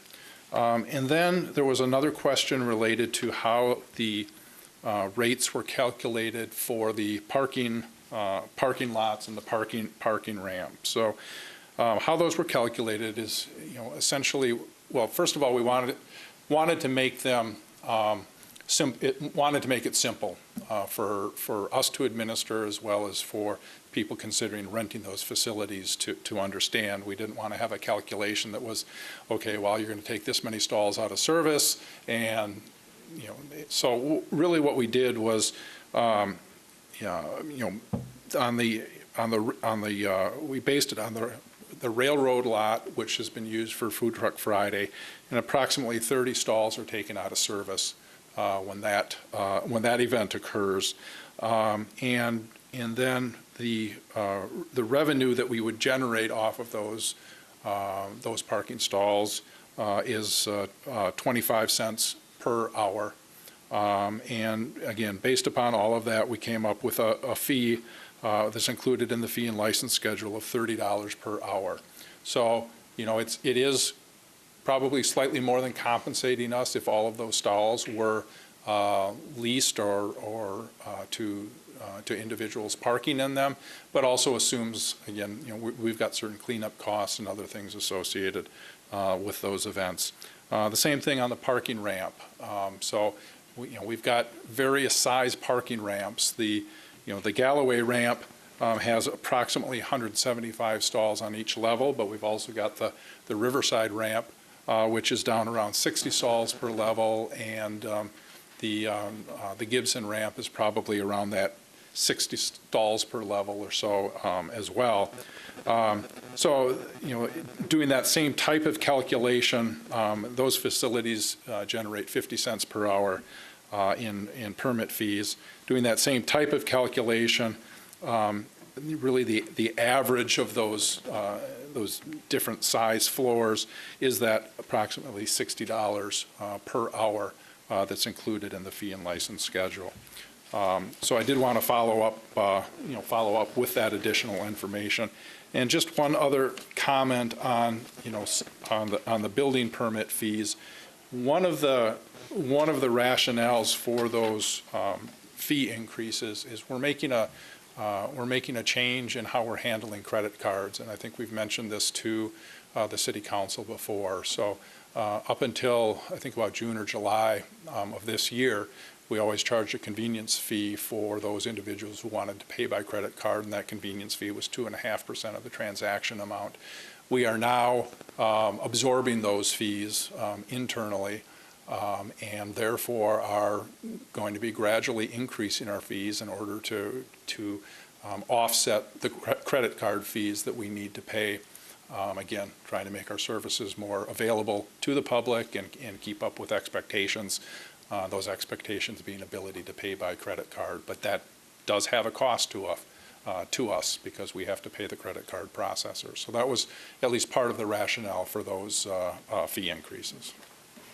Thank you, Mr. Winzens, for the follow-up on that. I'm certain that some council members are going to have additional questions too, so thank you. Questions? No? I'll lead off then. Mr. Winzens, one of the things I wanted to ask, and it comes back to the building fee increases. What sort of communication has there already been with, we got some letters today, and I wanted to just ask what kind of communication has there already been with some of the user groups that are impacted by these fees? I'm not aware specifically of the communication other than, certainly it was on for first reading 2 weeks ago. Mm-hmm. And, we look at our fees and licenses every year at this time. It's just, again, part of our process. But to the best of my knowledge, no notices were sent out to each potential group that may be impacted by each one of these proposed fee increases. Mm-hmm. I think a second question, and this comes in with the lens of affordable housing, and I suppose, as I understand it, the basic rationale for looking at whether an increase is going to occur is around the amount of time that's spent on that inspection in terms of staff time, et cetera, and probably somewhat relates to inflation and the fact that every few years there is obviously inflation, but also the service that our city provides. My question is there a different way that we could be looking at the rationale for increasing some fees and decreasing other fees? I'll leave that. That's my question. Or I'll give an example. For example, could we say that if we wanted to look at making affordable housing more affordable, and the fees were one of the ways we wanted to do that, that we might look at increasing fees in a different area and leaving certain building fees flat? Like, could we make those kind of determinations? Yeah, I mean, absolutely. From a policy standpoint, city councils often establish different what we sometimes call recovery ratios for different areas. I mean, for example, oftentimes adult recreation programs have a 100% recovery ratio, whereas children's recreation programs, it's often something less than that because the community desires to, to partially, at least partially subsidize those. Now, with that being said, we can't, I don't believe, charge in excess of our costs in one area in order to charge less than our costs in another area. So we can't use, for example, we couldn't use commercial building permit fees to offset residential permit fees and recover in excess of our costs for one to subsidize the other. If we said, well, we only want to recover, say, 50% of our building permit fee costs, the remaining 50% would have to come from general fund revenue or some other source of general fund revenue, but we couldn't just make it up through charging some fee in excess of our costs. Why is that? State law requires that we not charge fees in excess of our costs, and would defer to the city attorney on that. City Attorney? Completely agree. Fees aren't, so basically what Mr. Winston said is correct. I don't need to repeat it, that, within a category of fee, you can make a choice to recover a smaller percentage of it, but otherwise it's not an opportunity to sort of shift financial burdens.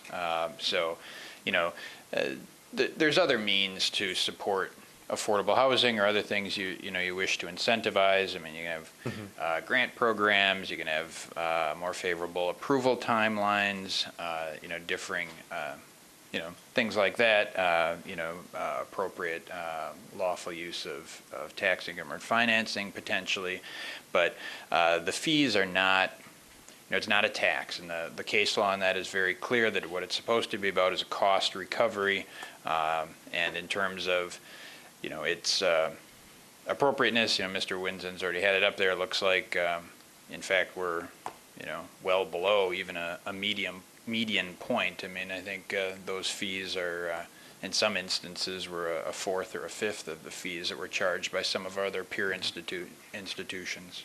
And thank you, City Attorney Nick. That's kind of why I wondered it, because it seems if another city has 3 times the cost of doing business, how entirely does that make sense? It costs them 3 times to do the same inspection. Well, and that's, I think, to some extent presuming we're recovering 100% of our costs, and I don't believe that to be the case through our, through our fees. But yeah, I'm not sure about their wage structure or cost structures or anything else to know how they're able to justify those fees. Thank you. Do we have any further questions from council? Councilmember Graggart? Thank you, Acting President Worthman and Mr. Winston, thank you for answering that question regarding the state law, because that is, I guess, the question of not being able to go excess of the cost of actually doing a permit, for example. But I guess I had a question that expands upon that a little bit, and maybe I'll use an example, not to pick on it terribly, but there's the fireworks vendor permit is in there, and you think about like there's like associated costs with having fireworks in a community, obviously by so the cost of giving out a permit has a certain set cost, and we currently charge $178 as an annual permit for that. But there's all these costs to our police department, for example. So how do you factor in like externalities, I guess you could say, in terms of the cost? Well, I mean, there certainly are a lot of factors that can go into calculating those costs, but I don't know that all of the externalities or all of the effects of something are calculated into that cost. Again, if we use the fireworks vendor as an example, it is more than just issuing the permit to the vendor. I believe the fire department has to go out and inspect that vendor's venue to make sure that it complies with fire department requirements and other things. So there actually are some inspection requirements that are associated with that. Now, and any enforcement activities related to the issuance of that permit, but that doesn't then trickle down all the way into the discharge of illegal fireworks potentially by residents in the community. So it doesn't trickle down that far. But anything that's associated with processing that particular application could be enforcing if that fireworks vendor doesn't comply with the requirements. Those could all be considered, I think, as part of that fee. But then once the fireworks are purchased and leave the premises, that's kind of where at least where I would draw a line. Thank you. Thank you, Councilmember Geiger. Any further questions from council? Councilmember Berge? Acting President, so we have, as Acting President Worthman has said, that we've gotten letters and comments, or I have, about, and in the perspective of affordable housing, about the rising fees. And so they say, to vote no, but what would that, let's say this did not pass, what would happen next? It would have to go back and be all reworked, I'm guessing, because does the budget depend on these fees? And I'll answer that question. No, the budget does not depend upon these fees, so I don't factor these fee increases into my revenue projections when I prepare the budget, because to do so would potentially set us up for a budget crisis if at the last minute. Usually, actually, the fee and license schedule is on the same night as you adopt the budget, and that would create a budget crisis. So no, they are not factored. They are not factored in to the budget. So. And certainly this is entirely a policy question for the city council. These are recommendations of staff concerning the fees and the appropriateness of that. And if it's the desire of the city council not to increase fees associated with either building inspection or the plumbing permits, then that could be part of an amendment to the resolution to strike those particular items. But with that, can I ask a follow-up? Certainly. But wouldn't we have to recover costs in another place, or not necessarily? No, I mean, those any revenue from those fee increases was not included in the budget. So no, there wouldn't need to be any other offsetting adjustments. But again, keep in mind that as local governments, we have very few opportunities for sources of revenue other than property tax. And if we take a whole category of revenues off the table, which are all of the fees associated with building permits, which I think generated around $500,000 in revenue last year, if we take those all off the table, again, that's limiting our ability. But I understand the flip side in the policy debate, which is what impact does it have on the affordability of housing in the community? So that's a policy question. Thank you. Thank you, Councilmember Berge. Councilmember Christopherson? When the time is appropriate, I'm prepared to offer an amendment. Okay. Great. Thank you. Councilmember Emanuel? Thank you, Acting President Worthman. Thank you, Mr. Winsens, and to the city staff for helping us consider this policy decision.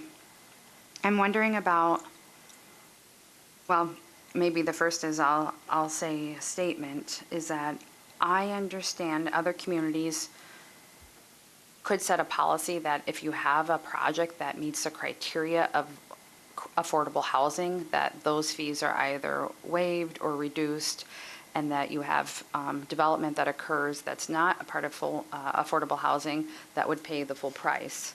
And so I'll just share that. That's on my mind as I ask about this next question.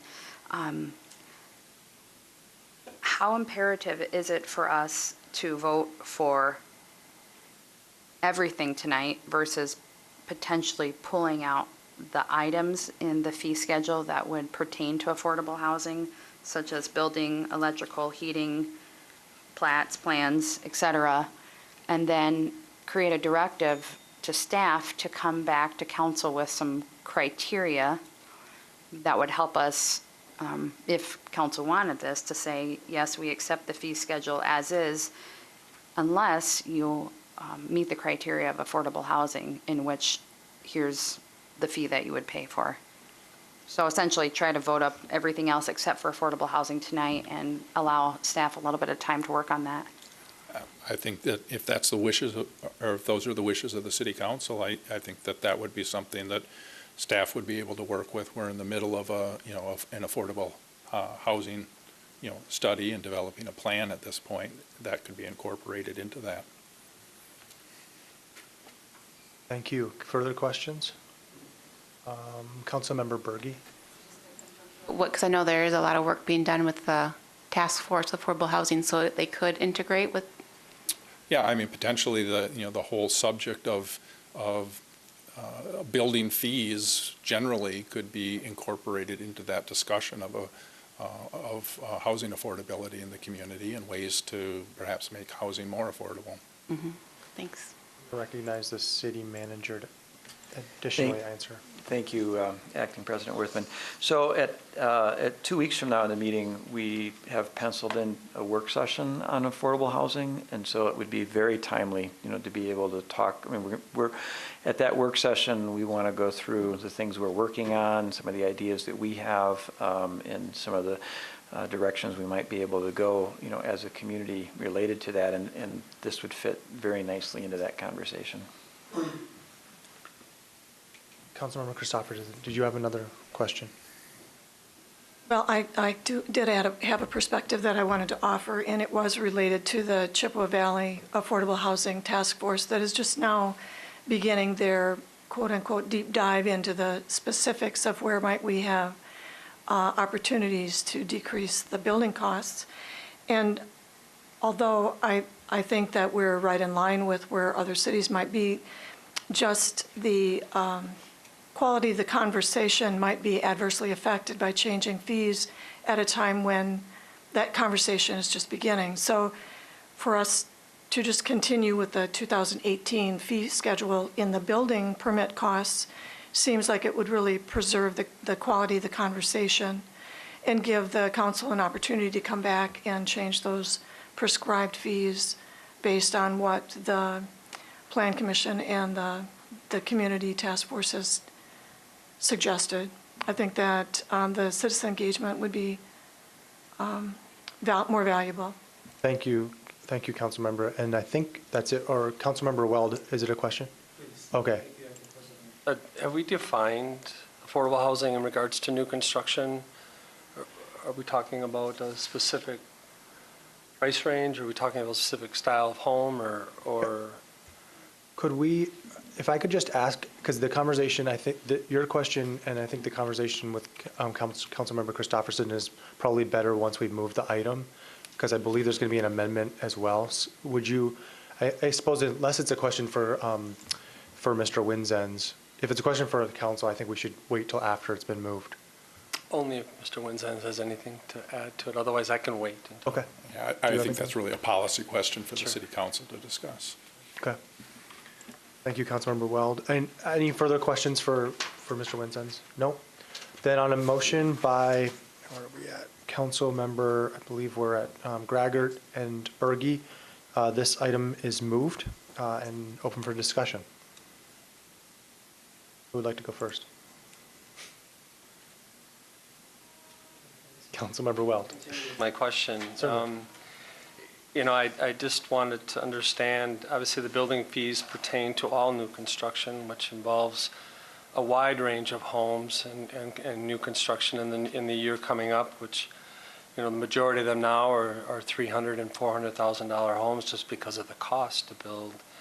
So I understand the goal as far as not creating a burden on affordable housing or housing for, say, families with low income. But I don't know if it needs to encompass the entire building community. Again, any increase in business costs to the home builders will be passed along to the buyer. If obviously cost of goods and cost of labor that will rise in the next year, all those costs will be passed along like any business person would. We obviously have expenses and cost and are a business, and in a sense, we need to make sure that we're not losing money, at least on the majority of our building permits, which I think is what we're talking about. I like Councilmember Emanuel's comment or suggestion in that the fees be waived or greatly reduced in the event of low-income housing being constructed, or housing that's for families with low income. So I guess I'm curious if it's been defined, what we're talking about as far as that goes.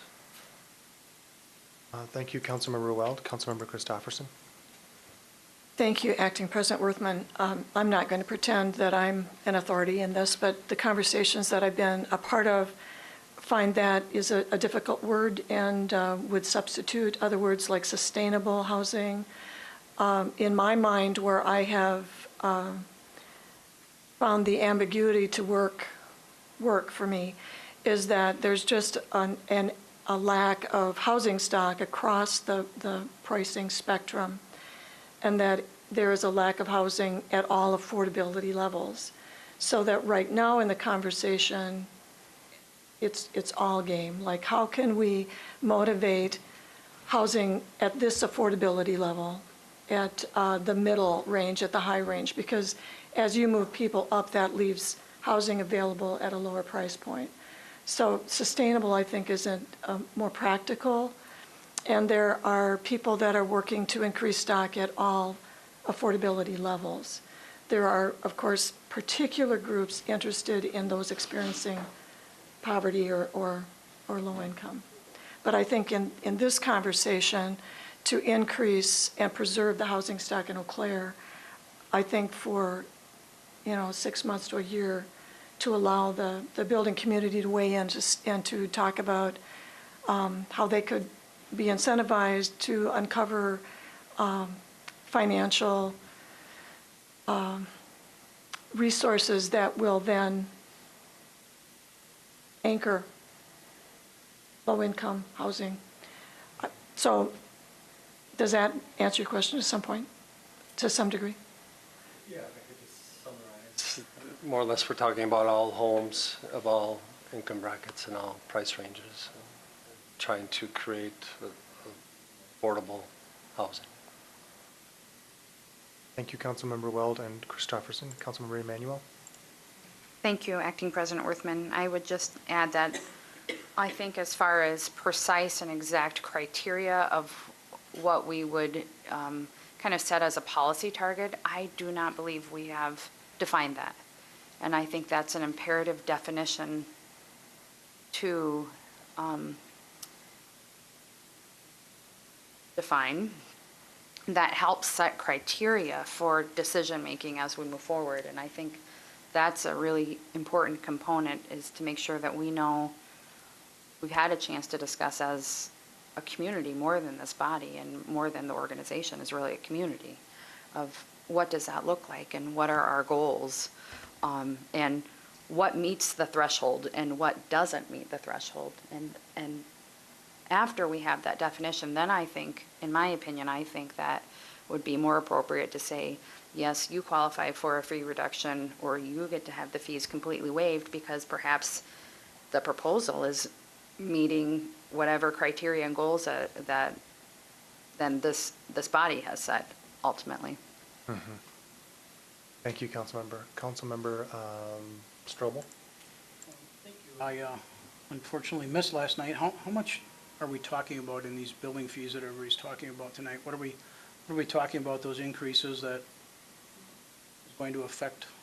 Councilmember Strobel, yeah, from our Monday agenda, there's actually a link to the whole fee and license schedule. It wasn't in the packet, but there's a link in the packet. And we're talking mostly about all of the sort of plumbing fees on page 7 and moving down. You can see all the different building and sewer and et cetera. It kind of moves on for 2-3 pages. Those are a lot of the building fees, and we received some input as well from the home builders and some others who have contacted us since last night about this. Right, so like under number 16, I see that the fee went up $3 for a building permit for a one-family addition. On which item for plumbing fees? Number 16, well, I guess chapter 16, geez, I don't know, there's, 16.005. So there's a bunch of them. So are we talking about $10, $30 in total, or are we just talking about some of these? Or is there a dollar amount that we're talking about is what I'm trying to get a grip on? Councilmember Emanuel. Thank you, Acting President. As I understand these, and again, I will use a great disclaimer that Councilmember Christopherson used. I'm definitely not an expert on these matters. How I understand it is that while some fees difference could be 1 penny to $23, it's also price per unit. So if you're doing something times 30 units and you're looking at, let's just say $1,000 of permitting fees, well, there you have $30,000. And my understanding with affordable housing is that there are so many hoops to jump through to get funding through grants or other investments that either you have to have a benevolent developer, or you need to have met all this criteria for grants, and that's really hard. And so having this increased fees across multiple units can create a hardship for somebody who wants to try to make some housing inventory at a lower price point. To me, that seems like that's the spirit of what the pushback is. And thank you, Councilmember Emanuel and Councilmember Strobel. The other thing is, if you look at these, a lot of times each of these is the builder is gonna pay for all of these different, for example, plumbing fees. If you look through that, I'm certain that a lot of those would be part of. So there's a lot of different fees, and they all add up. And I think that's where the conversation is happening. But you're right, some of them are only increasing by $5, or 5%. So, yeah, Councilmember Strobel. Just add one more thing here. I guess if we're looking at these fees and we do it in a comprehensive way, one of the things that I hear from the builders and the Home Builders Association a lot is maybe not the cost of the fees, but the number of the permits that are required in the difficult process of doing all that. And if that could be streamlined, that might be more of a help than the fees themselves, I think. So if we're going to look at that, I guess that's one thing I would like to look at in a comprehensive way, is to simplify the process. People that are big builders know how to do it. The smaller builders, it's very difficult to go through all these. That's helpful. Further comments, Councilmember Anderson? Thank you, Acting President. I agree with what you said about streamlining the process. When I was at the National League of Cities conference, that was one of the things that I took away, was that the easier the process, the less time it takes, the more financial benefit builders can have. But I just think overall that this conversation regarding streamlining the process and fees is a conversation to best have in terms of a comprehensive conversation regarding sustainable housing that I think Councilmember Emanuel had brought up. So I really do like the idea of taking out these related to building and sort of putting those on hold and incorporating those into a more comprehensive conversation about our housing needs, so that we can be strategic about how fees and other processes are being changed. Thank you. That's helpful. Councilmember Christopherson? I think I saw your hand up right before this speaking turn. Well, I'm wondering if it's an appropriate time to just offer an amendment that the building permit and those permit fees that relate to new construction be kept at the 2018 level. Sure. Is there a second? And we're going to probably need to make sure we define this pretty clearly. Like it's section. Well, in my preparation, I had just imagined that it would be the permit fees on pages 9 through 11. But if others feel that the electrical and sewer fees also need to be maintained, then. Thank you, Councilmember Christopherson. Councilmember Emanuel. Thank you, Acting President. I have a procedural question, wondering if it would be helpful to staff if we took maybe a 5-minute recess or 10-minute recess, or move to a different agenda item to just clearly define what it is. I have some of those similar things that Councilmember Christopherson mentioned, and I have also some of the plat plans and some of the potentially miscellaneous department fees. So just wondering if it would be helpful to allow a little bit of time to comb through that. Sure. Can we do it in 5 minutes? Councilmember Emanuel? Thank you, Acting President. Can we ask the city manager what his pleasure would be to help and facilitate just a good product? Yeah. City manager. I'm looking at staff that are sitting right behind you. Councilmember Emanuel, And they're pointing at each other. Each of us pointing at each other. If you'd like to give us a few minutes, we can take a crack at trying to define that definitively for your amendment. Okay. Councilmember Emanuel? I move we go to a 5-minute recess. Okay. Seeing no objection, 5-minute recess. Going to reconvene the meeting. Do council members have any motions or wish to speak regarding our recess and work? Councilmember Christopherson? Thank you, Acting President Worthman. I understand that the information would be more presented with more confidence at our next meeting. Okay. So whatever I need to do to postpone this action to our next legislative session Okay. would be my desire. Okay, wonderful. So motion is on the table to postpone to the next legislative meeting. Is this seconded by Councilmember Emanuel? Wonderful. And in that time, I think the directive is clear, just to work on what components we would like to change or alter. Thank you. Further comments on this motion, Councilmember Emanuel? Thank you, Acting President Worthman, and I wholeheartedly support that.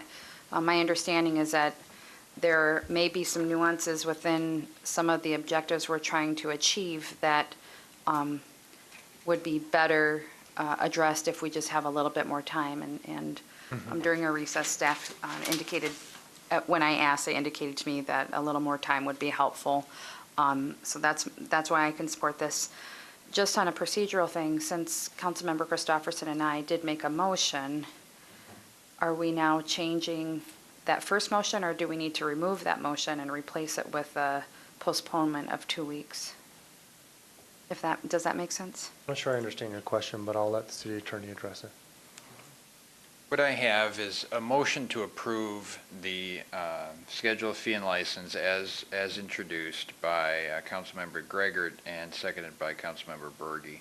I'm going to take it that the amendment by Councilmember Christopherson and Emanuel, which hadn't quite taken form, you had amended, you had moved to amend, but not given a definition, and now we've got this motion to postpone. So I'm going to take it, unless you disagree, that that's withdrawn and that we're in essence working, we're with direction that we work on something to try to bring something back that meets that objective as we understand it, and then it'll come back on your legislative agenda in 2 weeks, moved and seconded by Gregert and Berge, but not yet with an amendment. And we may propose something to you as a substitute amendment. Of course, then from there legislatively you can do with it as you see fit.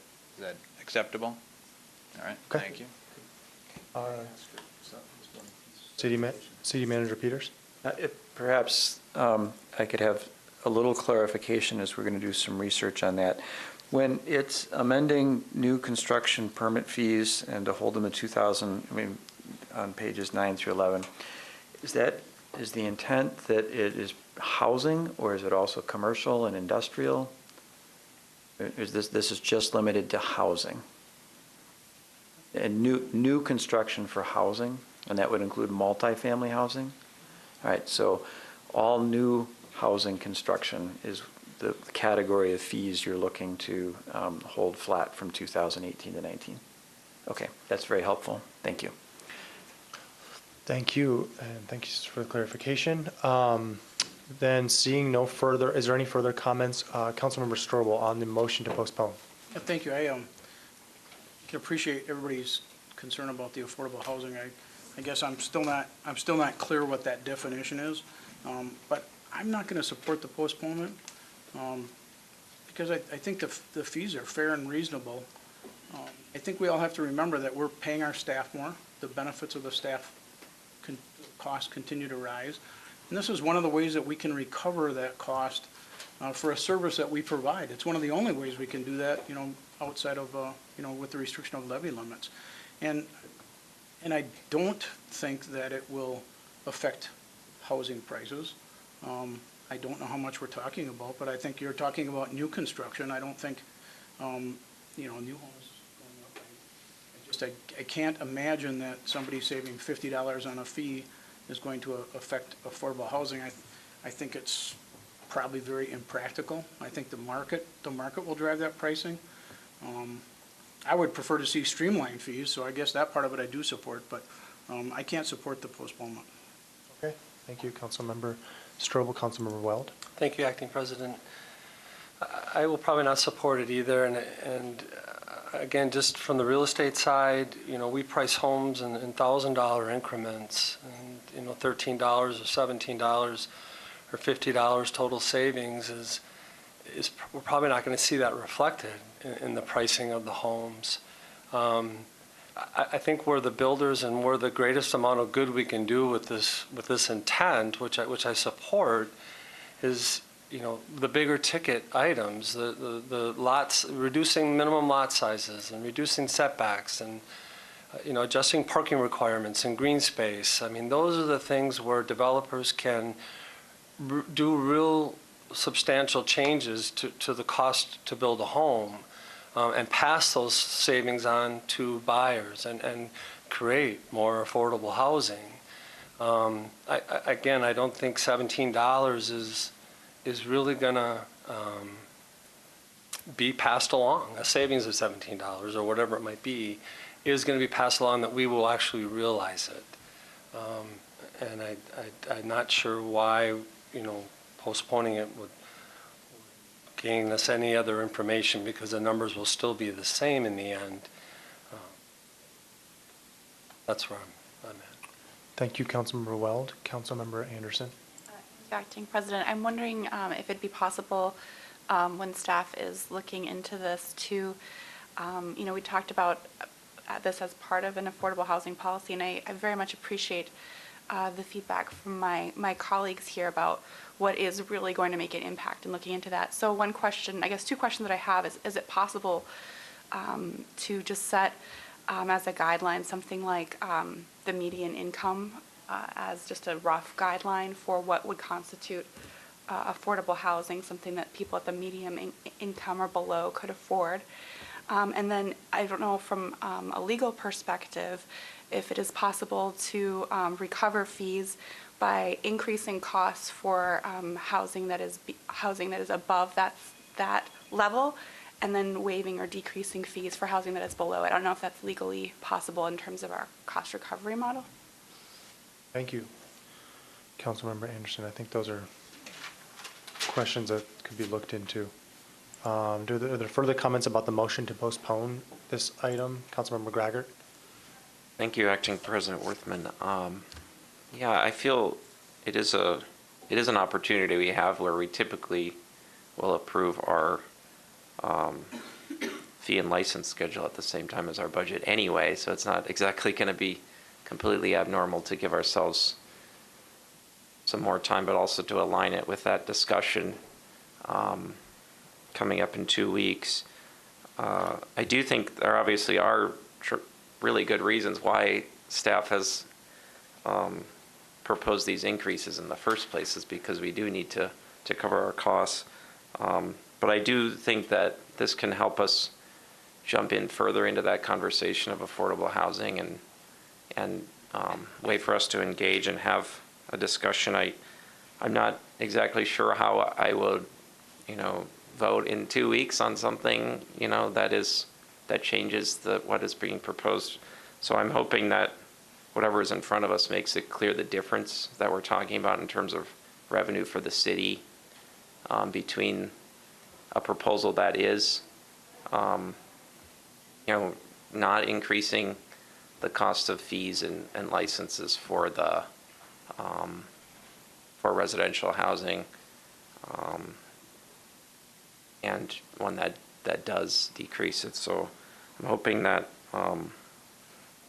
obviously we really need to dig into what our strategy is with affordable housing, and this is one way for us to start thinking about what it may be. I think this could be a piece of it,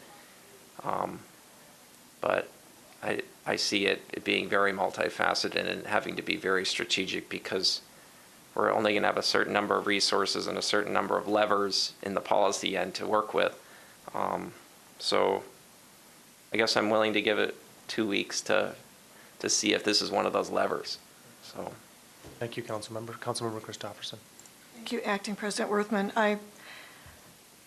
I will support the postponement really in the good faith effort of supporting the citizen engagement that the Plan Commission or the City Planning Department has really supported and developed very beautifully. Their final report is mid-December, and I think for us to, the show of good faith in postponing raising fees at a time when the conversation is really at that point of our stakeholders providing some of their own insight. I just think it's a good faith effort. Thank you. Thank you. Seeing no further comments, actually we do. Councilmember Berge. Thank you, Acting President Worthman. I just want to say I am on board. Well, I understand what my colleagues were saying about the seemingly minimal fees. I do take to heart the communication we got from the Chippewa Valley Home Builders Association today, and I also heard from a realtor as well. They're concerned about the rising fees, increase in fees with affordable housing, and I think this would allow for more discussion, bring more people to the table, which is always, especially about this will directly impact them. So, in the perspective of, again, the affordable housing. So they took the time to write to us, to me. So I think the two weeks to flush it out would be okay. Thank you for that additional comment.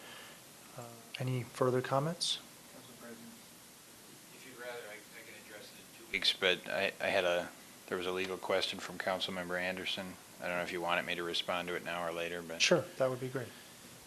We certainly can explore all options, but at a base level, as Mr. Winsens indicated earlier, fees are about cost recovery, and we can certainly establish different policies at a lower level, but I think we probably all agree that safe and affordable housing is desirable at all levels, and to the extent what we're looking at is cost recovery on inspections, it's equally important to inspect the safety of a plumbing connection or an electrical connection or a sewer water connection for a home that might cost $100,000, or a unit that would cost $100,000 is one that would cost $500,000.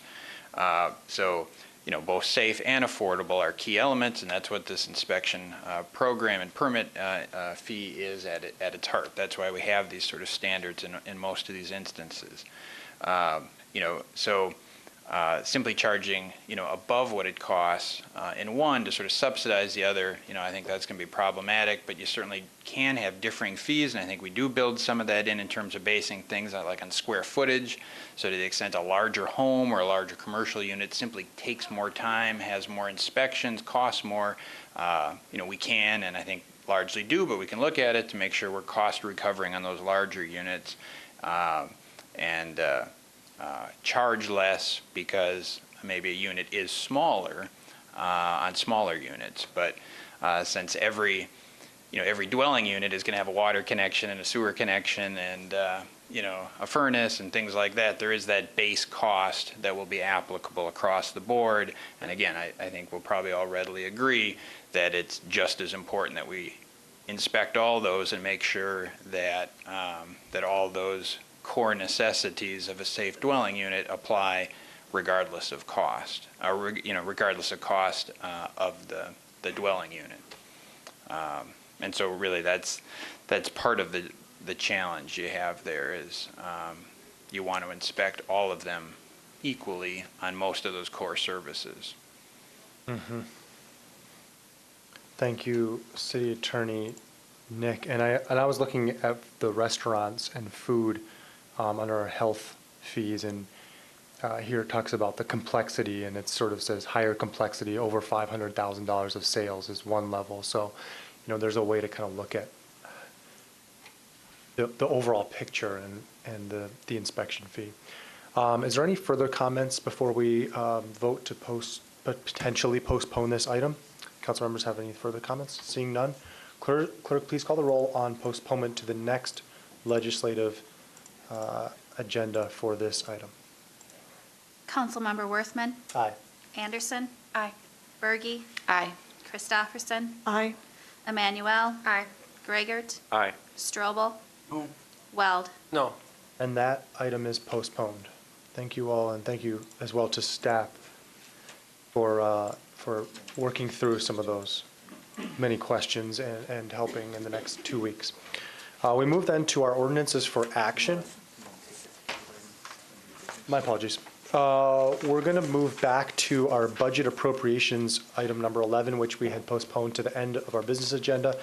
This is a resolution authorizing program-to-program reappropriation adjustments to the 2014 and 2015 and 16 bus replacement accounts in the transit capital budget. It's going to be a 2/3 vote to pass it. Ms. Adams, did you want to, if you could present on this, that would be great.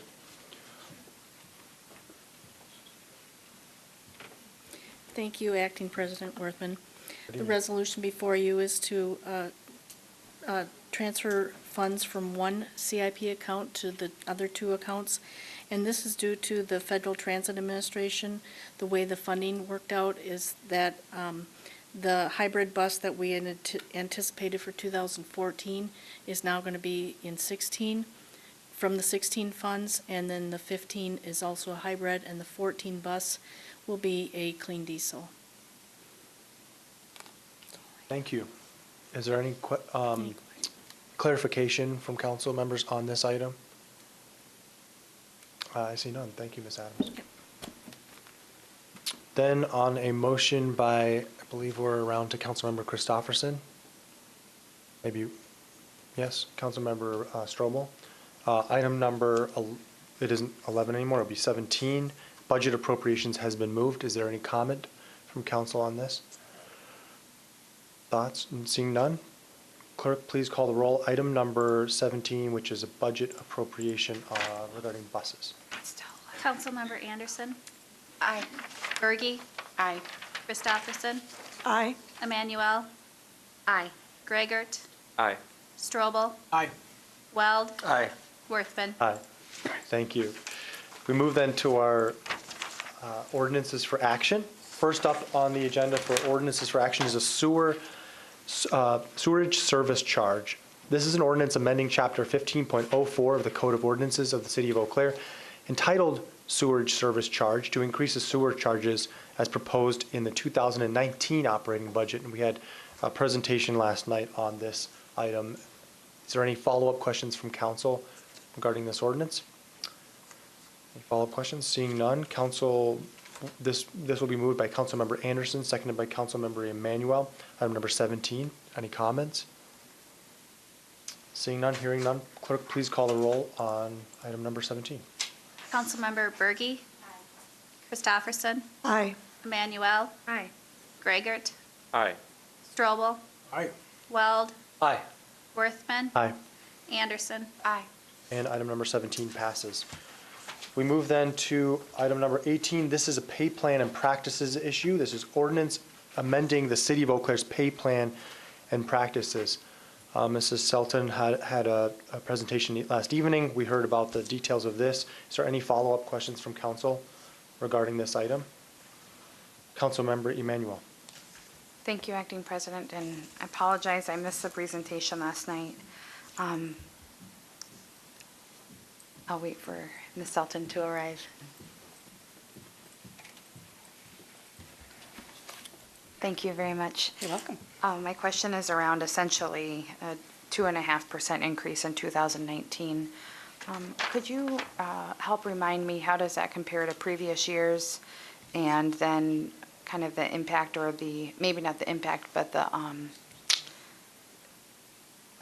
perhaps parallel tracks for our representative, our representative groups? Yeah. Yep. Thank you. I've only been here for two of these, and in those previous 2 years, the represented groups had a 1-1 split, and the non-represented group followed that 1-1 split that the unions negotiated first. We just finished bargaining last spring with respect to the represented groups. They bargained a 1.5% 1 split, and so that this is the same recommendation that we're bringing forward for the non-represented, so they're the same. Okay. Thank you very much. Yep. Thank you, Ms. Emmanuel. Councilmember Emmanuel. Thank you, Ms. Sultan. Any further questions on this item? Seeing none, then on a motion by Councilmember Emmanuel, seconded by Councilmember Weld, this pay plan and practices ordinance has been moved. Any questions, comments? Seeing none, clerk, please call the roll. Item number 18. Councilmember Christopherson. Aye. Emmanuel. Aye. Gregert. Aye. Strobel. Aye. Weld. Aye. Worthman. Aye. Anderson. Aye. Bergy. Aye. And that pay plan and practices item has passed. I'm going to leave your microphones on, just FYI, for the next three items.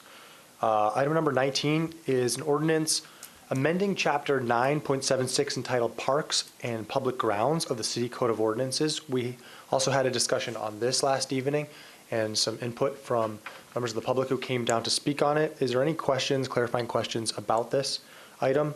I want to just note that the ordinance that's on your desk is the one that we're going to be considering. It's a substitute ordinance, and it clarifies, there's some clarifying language in here on section E on the first page. I believe that's, I'll actually ask the city manager to just speak on that. Or sorry, the city attorney. Attorney Nick? Yeah, thank you, Acting President Worthman. There is minor clarifying language in both sub D and E. We wanted to be sure that we included talk of what was allowed, but basically there's three types of alcohol that are defined earlier in that section. There's that aren't amended. So you have beer, wine, and intoxicating liquor.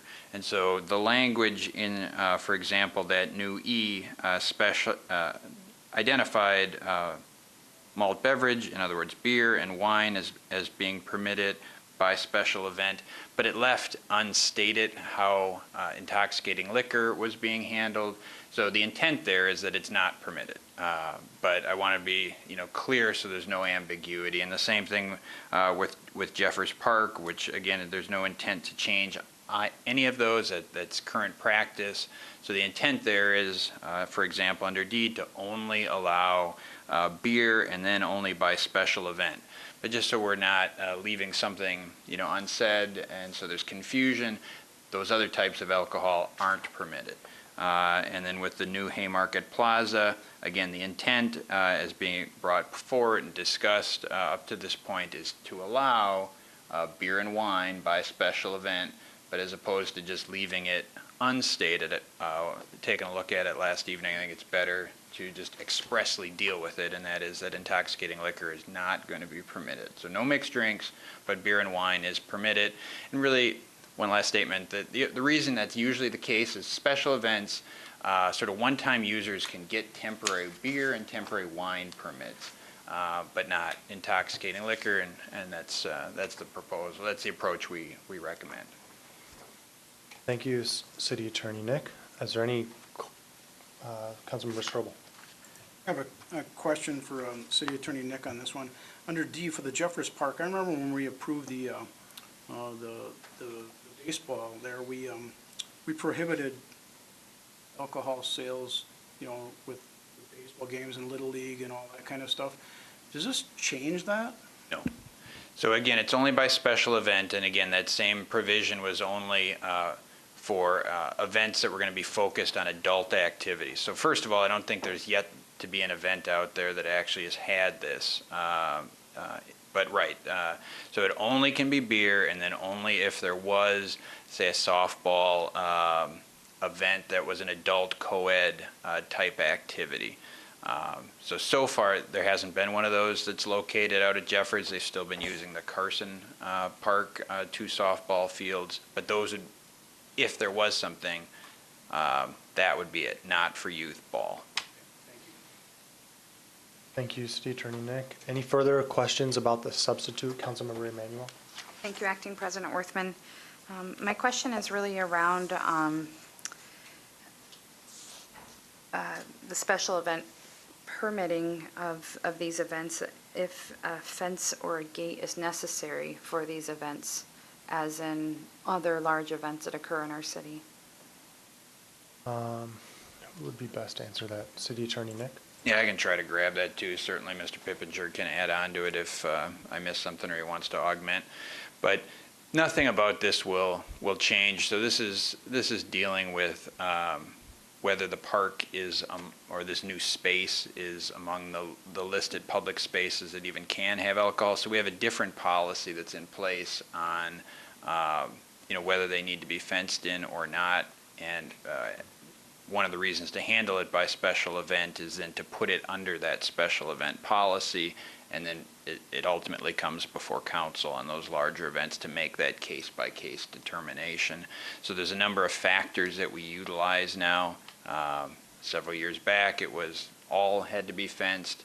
Now the policy of city council and the city is somewhat more open-ended, and we look at things about the duration of the event, whether the event will be held after dark, the size of the event, and its ability to sort of contain the space on alcohol.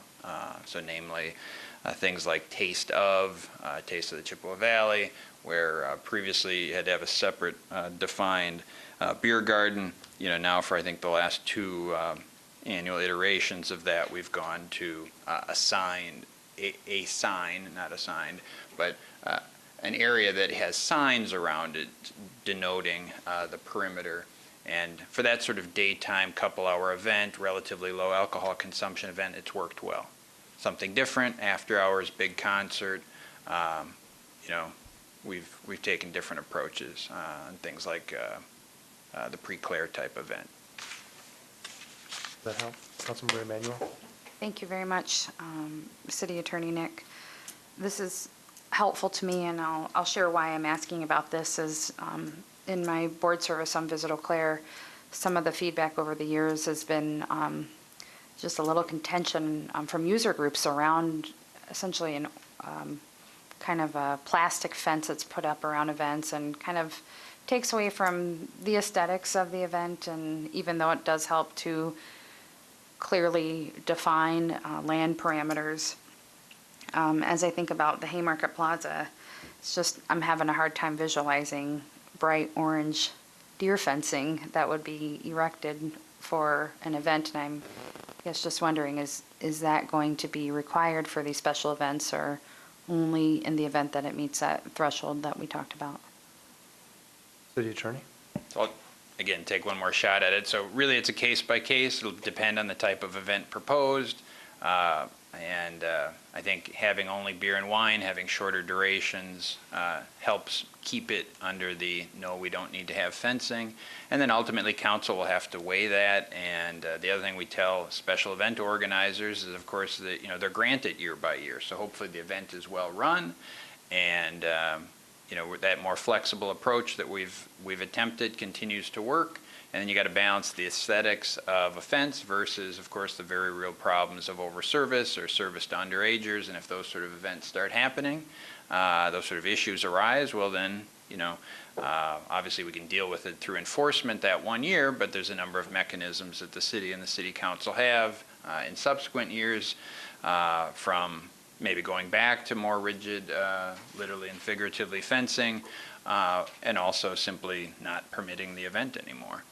But generally on the events that we've chosen and the new guidelines that we've utilized over the last couple of years have worked well, and the events that have been given some more flexibility have worked well with it, and those that have larger events recognize it and have very readily agreed to the restrictions that we have. So while that has been an issue in the past, that's not frankly something that we've heard in the last couple of years since we've modified the approach. Thank you, City Attorney Nick. Councilmember Emanuel? Thank you, Acting President Worthman. Just my last question is, did the Pablo Art Center weigh into this policy change, and do you know what their feedback is? City Manager Peters?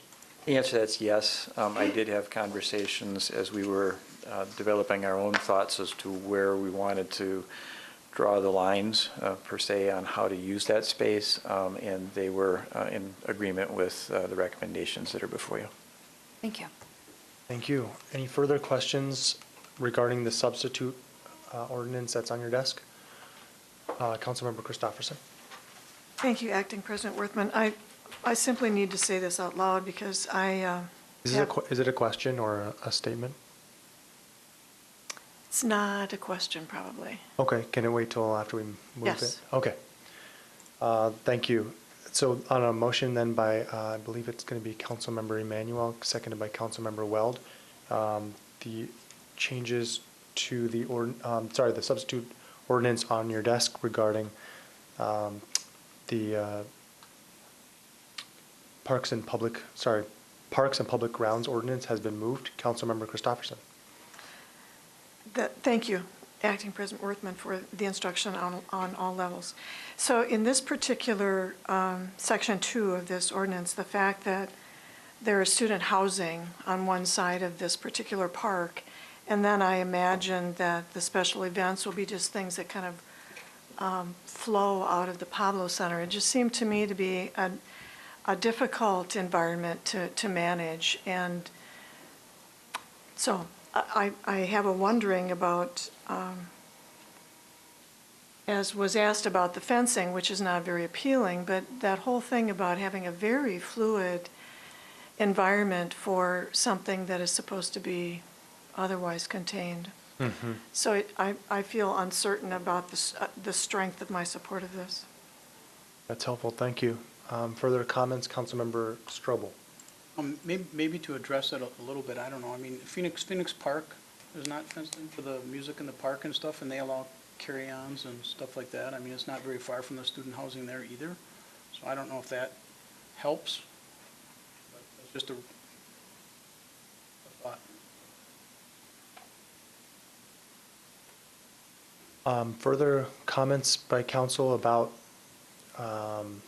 this ordinance, thoughts, amendments? Councilmember Graggart. Thank you, Acting President Worthman. I do think there are certainly some concerns about, the flow of people who are walking and biking in the area, and we do see that with Phoenix Park events, for example, and it partly came down to the design of the park, where we have the trails and to get from the main part of the park to the underpass on Madison Street, for example, can be sometimes pretty difficult during an event. So if someone were to try to ride a bike through that area, for example. So I am willing to kind of see how this works, I guess, with regard to special events, but also I do foresee it to be quite a popular place, whether there's a special event or not. And I think that's part of the point, is that we're building places that people just want to be. We don't need to have a craft fair for people to show up, for example. So I think I think we're going to have to manage it in both environments, whether it's a special event or not, to make sure that we have, as a transportation corridor, or that neighboring uses are able to coexist. And we don't know exactly what's moving into that building on the first floor. We've heard rumors about what may be moving in to the Haymarket building, for example. And that could impact this too, and not just the housing above it. So I'm kind of willing to see how this works, and I think we do have control over specific ways that these events are carried out too, as a council. So we can have input at that point. Mm-hmm. Thank you, Councilmember Graggart. Further comments about this ordinance before we take a vote? Just a reminder that it is the substitute ordinance that was on your desk. Seeing no further desire to comment, clerk, please call the roll. Councilmember Emanuel. Aye. Graggart. Aye. Strobel. Aye. Weld. Aye. Worthman. Aye. Anderson. Aye. Berge. Aye. Christopherson. Aye. And that ordinance passes. We move then to number 20 on our ordinances for action. This is an ordinance in accordance with section 66.0217 for Wisconsin statutes, annexing to the city of Eau Claire, and particularly to the 6th Assessment Ward, 4th Aldermanic District, being a part of the southwest quarter of the northwest quarter of section 242710, Town of Union, Eau Claire. This is shown on a plat drawing number 184A. This is going to be requiring a 2/3 vote of the elected members of the governing body to pass. Mr. Allen discussed this last night with us, and is there any further questions or comments regarding this annexation? I see none. Then on a motion by Councilmember Graggart, seconded by Councilmember Berge, annexation, ordinance number, item number 20 has been moved. Any comments?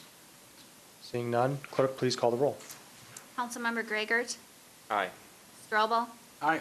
Weld. Aye. Worthman. Aye. Anderson, Aye. Bergy, Aye. Christofferson, Aye. Emmanuel. Aye. And that passes. We move then to item number 21, which is a charter ordinance relating to City Council and the reapportionment of the aldermanic districts of the City of Eau Claire. This is adoption of a charter ordinance is again going to require a 2/3 vote of the elected members of our governing body, which is 8 votes. Are there any, our city clerk had presented on this last night. Are there any follow-up questions for her or anyone else? Councilmember Christofferson? Since that's being added to my district, is there a need for me to excuse myself from the vote? Thank you. Thank you for that question. Any further questions on the item? Seeing none, then on a motion by, we'll go with Councilmember Strobel, seconded by Councilmember Anderson. The change to our aldermanic, the addition of an aldermanic district, changes to an aldermanic district has been moved.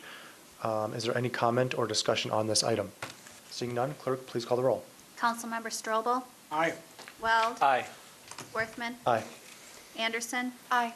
Bergy, Aye. Christofferson, Aye. Emmanuel. Aye. Gregert. Aye. And that item passed. We move then to our ordinances for introduction. First up is item number 22. This is an ordinance rezoning a portion of property located at 2857 Western Avenue from R1 to R3, from R1 and R3 to R3. And this is file Z 163418. Is there any desire at this time to move this item for action? Seeing none, we will then move on to item number 23. This is regarding the keeping of poultry.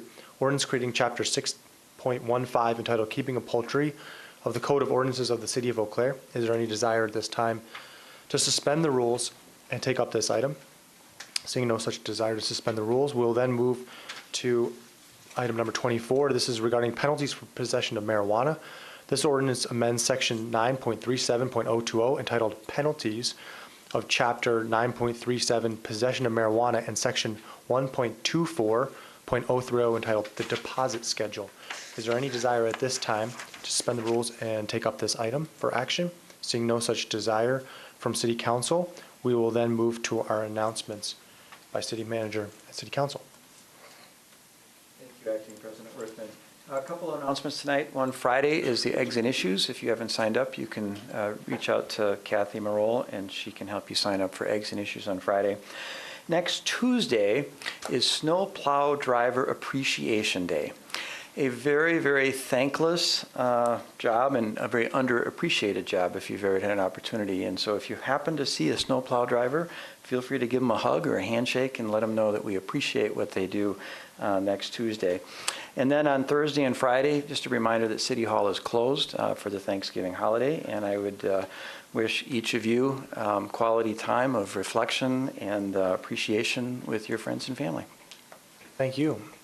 Any further announcements, council members? I see none at this time. Then on a motion by Councilmember Emmanuel, seconded by Councilmember Weld, this meeting will be adjourned. Figured it was best to proceed.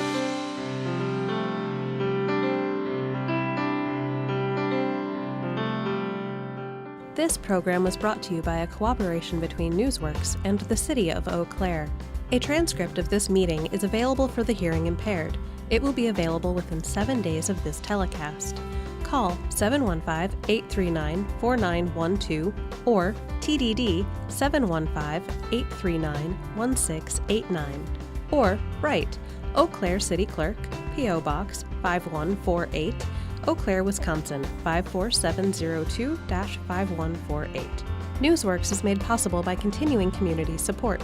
If you would like to volunteer or make a donation, please contact us via phone at 715-839-5067 or online at valleymediaworks.org.